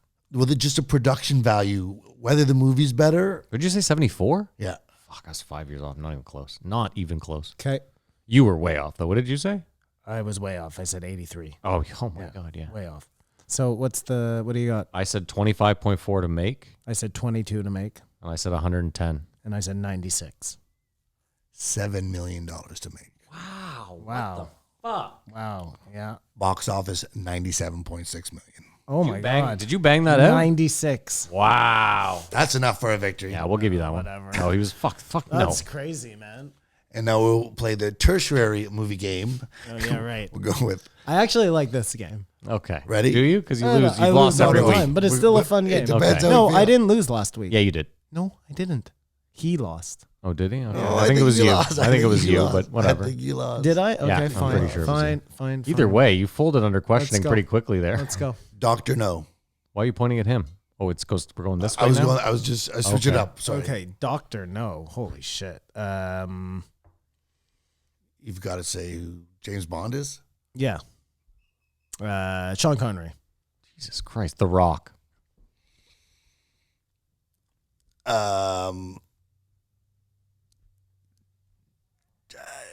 Nicolas Cage. Leaving Las Vegas. See, we did this again. Oh, We're yeah. now Okay, stuck I'm in gonna this- do another one. No, Back I up. can get out of it. I'm going to do a different Nicolas. Okay, go ahead. A different Nicolas Cage movie. This one will probably stump me. What's that stupid movie called? I hope you don't say the one I'm thinking of because I don't know anyone's name in it. National Treasure. Yeah, I'm done. No, that's it. So go back to the other one. Because Kamar can get fine, out of it, he Elizabeth said. Shue. Yeah. Rush. Oh shit! What's that guy's name? Rush. What the fuck? Oh, Jason Patrick. Oh, I know one for you too. Jesus. He always got clowned on Entourage. Jason Patrick. Yeah, totally. And I don't know if he's in on it or not. You know this, Maddie. Come on. Jason. I can't Yeah. even think of who Jason Patrick is. I'm going to help you. No, I lose. It's Oh. fine. Yeah, it's over. Lost Boys. Okay. Yes, Either way, I lose. yes, Yeah. yes. And then you yes. can go anywhere. Well, yeah, You from have there it so many opens it up. options. Yes, Yeah. yes, that was so close. Yeah. Oh no, you can do a dead end. You can do Corey Haim. Because you know what I mean. You just dead end someone. Yeah. One hit wonder someone. totally Yeah. easy. No, Corey Haim's Well, been then, another then shit. you find Corey Feldman. Then you back to Last Boys. Yeah, No, they've all The been in infinite another loop. movies. The infinite loop. You can't get away from Lost Boys. Yeah. Right, that's the movie game. Yeah, that was Movie fun. games. Way to go. And yeah, he just always talked about. Oh no, the one thing he said, he questioned whether what we know right now, there's enough raw materials for us to build a ship big enough with enough resources on it to go 60,000 light years or whatever it was. These nuts and bolts astronaut guys, which I can totally appreciate because they're obviously, maybe building things up in space. They're always looking at it from what we can do today. And I just think that's the wrong, Oh no, that's not going to be how we But get to the end game. Say, Simon, after 1,000 years of these space stations, then we'll know how to do that. And No, I thi- but if it's aliens that are coming, I think that's interdimensional. well, then they'll teach us to go interdimensionally. Well, according to you, they've taught us to go in. Well, That's there how you- there the you go. Federation speak of all that. I believe has Simon's gotta like, be. then we're 5 steps ahead of the game. No, I would go so far to say Stargate. I really believe that. Sure, Stargate. They told us how to build the Stargate. Or no, even better, they showed us where the Stargates were and what to build on top of them in order to use them. So it's crazy that we're wasting all our time because at the end of the day, you can't actually get physical stuff off a planet. You leave a planet. He's going to the weight again. You know what I mean? No, you can't leave the planet. You don't build a giant ship and blast off to go to Jupiter or further. Yeah. That's not feasible. Well, not right now, yeah. Well, he was saying resource-wise, you'd have to take the whole planet. To Even then, Simon, how do you make bring this enough? How do you giant bring enough ship water and for stuff everyone? And everything. It just does. It doesn't Yeah, make sense. it is. It doesn't make sense. It's a you futile have to, Because he was talking about the thrusting and the lift. Like there has to be some sort of quicker. a ship that big would have to have a gas tank 20 billion times bigger. Well, the space travel would have to be people in some sort of stasis where, they weren't Or using as many interdimensional, that's all I'm resources. saying. No, I'm saying if you had to travel the distance. If there was no interdimensional, it was they have the spaceships, but they still have to travel really far. You couldn't have you're going to have 4 generations of people on the ship I think before the they second you reach their say place. travel distance-wise, you're out of the conversation. Yeah. You just There can't. you go. That's not part of the equation. It's got to be this or nothing. Bing or bang. Bing or bang. I like it. Come on. And I think after listening to this guy, Joe's going to find God. Well, in 200 days up there, this guy said he never saw aliens. I thought it was 2 years. I thought it was No, 200 it's days. 253 days. Oh, 253 days. Over the course of 2 years. So it's almost 1 year. Oh, over the course of 2 years. Gotcha. The craziest thing is we were talking about Moxie Marlin Spike last week, almost drowning off the boat. Yeah. And he was talking, we were up there for 4 failures. Yeah, that's He nuts. wasn't supposed to be there that long. Dude. But there's rockets blow up sometimes and things don't work out. So the only thing I can equate that to is one of the reasons I stopped flying. Okay. Okay. I used to fly a lot to New York City. Mm-hmm. One flight. You had some turbulence? Nope. Oh. We got outside of New York, like we were preparing for descent, and the pilot said, "Oh, there's something." I don't remember what it was. A snowstorm, whatnot. Something was preventing us from landing. And he's like, "We just got to circle around for like 20 minutes, let things figure themselves out." 3 hours later. 4.5 hours in the air, dude. Like, you think you're on there? You've prepared yourself for a 40-minute flight. And You're talking to someone who's been on the tarmac for 4 hours. I know. This is why I know you can appreciate this. Like, but in the air is almost. I don't know if it's No, worse. I know what you It's mean like, because up there you still like 'cause you're like you're- if something goes wrong up here or we run out of fuel, I'm fucking is what dead. I'm Where at least on the saying. tarmac, Yeah. I'm sitting there I comfortably. hate being in the I got air you. and plot, dude. But think about the airplane. The airplane always is just doing a loop. Like in that situation, like it's always just doing a loop. okay. That's the only way it's going to get back on track to where it's going, right? Right, You can't just 'cause it can't. just do a 90-degree. What a terrible waste of gas, and how bad on the fucking environment is that? Instead of re-diverting 20 minutes to another airport, we're going to fly around for 5 hours burning up fuel up here. What if you just took parachutes? Get off. You can't parachute out of It's Save way the weight. too high, man. Save the weight of the plane. it's not only that, it's the speed with which you're moving. Like you normally jump out of a Cessna moving at a certain and I don't speed. think you can open the doors. When they're about to land, Well, of course you can't, but even then it's when you go at the door, it fucking opens all your shit up. okay. decompression. I don't know if it's that, but well, you're right. You definitely can't jump from 30,000 feet, first of all. And yeah, the plane would be in some trouble. I You wasn't open the door. I wasn't sure about this podcast. Sorry, Simon, I smoked your joints. I was saying this guy is super cool. Yeah, this guy was this guy just seemed like a fun guy. Seemed like you could have some beers with him. And he'd be Seemed like he was open. yeah, just down to honest, earth. yeah. Yeah. A lot of stuff too. He was like, I don't know. I'm just a fucking. I like that he was like, I don't know. I'm just a fucking pilot. It's like, yeah, but you've been to space. And he's like, no, Well, no, that's weird too, isn't it? He's a scientist, Yeah, I know. Yeah. a test pilot, not just a Bill Burr. Oh, You know what I mean? Bill Burr would love to test his mind and stuff, but you couldn't imagine being more accomplished. Did you just say he's a test pilot, not a Bill Burr? Yeah, Not 'cause like Bill Burr Bill flies. Burr's a pilot. Yeah, Bill Burr's a pilot. Yeah. I helicopter mean, pilot. No, this no guy offense. is an astronaut, and Bill Burr is a comedian who has a helicopter license. I'm sure this guy knows how to fly helicopters, Yeah, I would assume I'm he does sure too. He does too. and it's crazy. I would assume that Bill Burr doesn't know how to fly a plane, though. There's a road Nor go to space.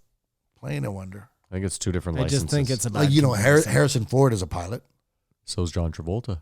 Like, so Harrison Ford, there are more pilots than Bill Burr. Cowboys and Aliens. This guy is just like a Top Gun fighter pilot guy. This guy did a whole bunch of shit. Yeah. And he's open-minded as being a Christian, but like doesn't know if there's aliens. Like, Oh yeah, that's what I meant to say. I think there is like, okay, if you're religious, isn't there a way to like rationalize out Everything? No. So there's God, and God creates man, who then, or sorry, God creates like the beginning of man and then lets it go. It doesn't have to be like the Adam and Eve. No, but Do you know what I mean? what created God? What created God? Social media. Well, what does that mean? Well, that God created everything. Yeah. If you believe that. Before God created everything. Well, before the Big Bang, How did God what come was to be there, God? Kamar? I wasn't there, but you know what I mean? That's the argument of infinity or whatever. Like, God is the stop point. There just was God, and then there was everything, right? Or something made God. Or there was God nothing, made everything. and then there was everything. Like, you see what I'm saying? Mm-hmm. If the Seems Big more Bang, like a simulation, More right? probable. Like one guy just sitting around. Like, think about what you're saying is like there was just a guy or an entity or a feeling, and then he felt like there should be stuff and created stuff. And how long was that time before he created? You know what I mean? Decided to create the stuff. What was he doing? Was he sitting on the back of the porch? Oh, did it take him all this time to feel like it? I don't know. I think I'm going to make the universe. It's just they are not supposed to be yeah, that's weird to definitive think answers about, to these eh? questions. Because But that's always been your argument. Is you're like if you believe in the simulation, then you kind of believe in religion because it's kind Yeah. of the same, right? Yeah. It's a Yeah. creator Yeah. of some sort. it doesn't matter what you call it. It's What the same. created this simulation? It is not the same because Simon, at one point you could say like whoever created the simulation also created evolution. So evolution's still a real thing within the simulation, right? Yeah. Who That's what I'm created- saying though. But that's where the God thing is a bit. You got to parse it out a bit. Why? Well, I guess if you're looking at the creator as God, like Well, the creator of the simulation as God, Who Yeah. created the creator? well, it's a good question, Kamar. That's the one. I mean, it's a paradox, but what came first, the chicken or the egg? It's clearly the chicken. No, I think it would be the egg. It's the egg. It's born from the egg first. Yeah, but how does the egg get there? God made it. Dude, Okay, so there like, we- yeah. get up to speed. So wise, so scientific. Or the aliens left it there. I guess we're done. That's what I should have gone. This podcast blew me away. I give it a 5. Wow. Yeah, Wow. I give it a 4.5 for sure. This was a great one. Also, it out of was so good. it was man. also out of left field. Like, you know, it was one of those ones where you're like, who the fuck is this guy? And you read the blurb and you're just expecting, That's exactly what I'm like, saying. I don't want to say I was expecting stale bread, but like, I just wasn't expecting this. I was It was a expecting the plumber. I give it a 4.25. I've heard. Oh, that's pretty much- I've heard the other two astronauts. You know what I mean? I think I probably gave Hatfield a 5 too. I didn't like Hatfield. You guys we loved didn't do Hatfield. Hatfield. Yeah, we did as a Hatfield. throwback. Throwback. Oh, it was a throwback. And I think no. we loved it You loved it. exclusively on the Patreon. No, I love this podcast, Yeah, this was a great podcast. and it was a great way to end the week. And I totally thought it was going to be something else. And Yeah, if you were going to listen to one this week, this would probably be the one. But it was a short week, so you should probably blast through. This one or Mariana Zeller's. You can leave Bill Burr out. No offense to Bill. I was thinking about how You sound like Fox News talking about Ron Paul. last week we had the lovely rock climber, Yeah. and Emily Harrington. we were talking about how could you imagine sleeping on the side of a mountain? Imagine sleeping in space. I'd rather sleep in space than up a mountain. I'm actually with Simon. I feel like it would be super comfortable. No gravity. You know how you're getting home? So you're trapped in space that first night You're just talking about sleeping. I'd rather sleep zero Yeah, gravity. you didn't mention than trapped. sleep Am I in- trapped in space? Because I'm not trapped on the mountain either. I can get If down. you're trapped on the mountain, you probably could be able to sleep. If I'm trapped on the mountain, why am I bothering to sleep? I'm just going to throw myself off the mountain. But if you've gotten halfway up, you can climb the other half, can't you? I guess. But it's more realistic that you're going to Well, I get up mean, to this mountain like- before you guys get to fucking space. I was watching a bunch of those Alex Hanold videos. So not the one where he climbs El Capitan, but there's another really famous one where he climbs, like North Face sponsored it or whatever. Here's the thing, man. So Buckle up. no, but I was trying to give him the benefit of the doubt because it's such an amazing thing that he's doing, but it's so moronic. Like he's so high, right? Yep. And he's halfway. Mm-hmm. And they're literally just holding on with their fingertips. Like it's so nothing. One mistake and he's just falling to his death. There's no ifs, ands, or buts about it. It's You cannot fuck up in the tiniest, but it's not like don't fuck up, you're walking on a sidewalk. It's don't fuck up, you're walking on a razor's edge, you know? It's so, I don't even know how it's possible, frankly, when you watch it. It's so insane, and you have to be suicidal to do it. That's just it. Well, you have to what about value going to space? Going to space is way less risky than what Alex Honnold does. Disagree. Is it? Totally disagree. You're a fucking maniac. What are we You're doing here? fucking What are we nuts. doing here? You know how many variables there are up there, Simon? It's way more variables than on the side of that mountain. Way more. I have to disagree. I mean, I just disagree. I think what he's doing has got to be like one of the riskiest things, pound for pound, in the world. Crab fishing is probably more dangerous or as dangerous than what he's doing. Maddie, you are crazy. I'm interested to see because like crazy. all other rock climbers, we wearing ropes. Yes. Like in that his percentile of the activity. They're all dead.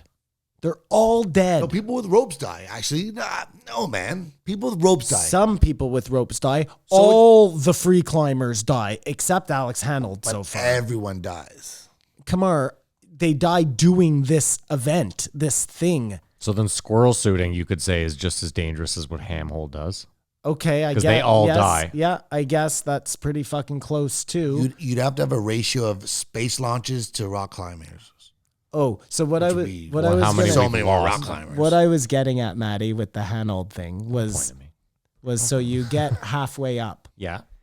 and you give up. You know what I mean? Like you have a breakdown, no ropes. You're like this, man. And you're like, oh, fuck. Like I'm in a spot where I cannot go any further. That it's not in me. I'd have to take a leap that's far beyond what I can do.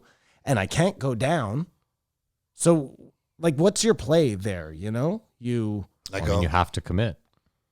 you're either going to hold as long as you can, or you're just going to turn and jump. Like No, the real question is, what happens if like something catastrophic happens up there, halfway up? Like what you're talking about, like you're halfway up and maybe you cut your arm or no, You break a finger, you know what I mean? You get stuck in a you have manhole. explosive diarrhea. I mean, obviously you just keep climbing through that, I guess, but He was addicted to his Well, girlfriend. listen, that could be a huge. You diarrhea. It all goes down your. I'm being serious now. yeah, your Comes foot's out slippery as fuck. all it You have takes. shit everywhere. Dude, It'd be worse to have diarrhea in space. It is a crazy thing, and to It'd be worse to have diarrhea in space. diarrhea in space. I mean, that is a real disaster. They for poop sure. into bags. I don't think. Yeah, but it's if you that were just But like imagine going you're for the bag, you're mid sleep, and all of a sudden it's just like, oh yeah. I mean, Kamar's right. Then you have Oh no, there could if you don't get to the Oh, bag. it's- yeah. And I wanted to say one thing Barfing, about Terry Virt. He had a bit of an unsettling cough. I mean, not that I should talk, but did you notice that? you can't say anything. We all cough throughout the whole podcast, and I don't edit any of Maybe it. he was smoking weed off camera. Well, I just wonder as a astronaut. If he smokes healthy? weed? Oh, I don't know what. Maybe he smokes cigarettes. Maybe he's got Who the knows? vid. Maybe Joe didn't test Is he him. still an astronaut? He's a or is professor he at Harvard. Retired now. Yeah. Don't know. He's a professor. He wrote a book. He directed a movie. This is the best bookseller I've heard in fucking ever. Well, I give it a 5, so yeah. I don't know if I already want to read a book rated it, someone wrote right? in 2 weeks though. It seems a bit rushed. It's okay. I got what I needed from the podcast. I'm did good. too. I like Terry though. Good Yeah, guy. he was a good guy. It was Kamar's great. mad at me now. No, not at all. I'm not giving him like Hotep Jesus money. Go fuck yourself. Only Kamar's giving that kind of money up. I might buy it for a present for someone. Please, not me. Are we done then? We all rated them? Yeah. Oh, yeah, and then we did a little something after. Okay. Well, thank you so much for watching. We hope you enjoyed the show. If you're still here, that's absolutely incredible.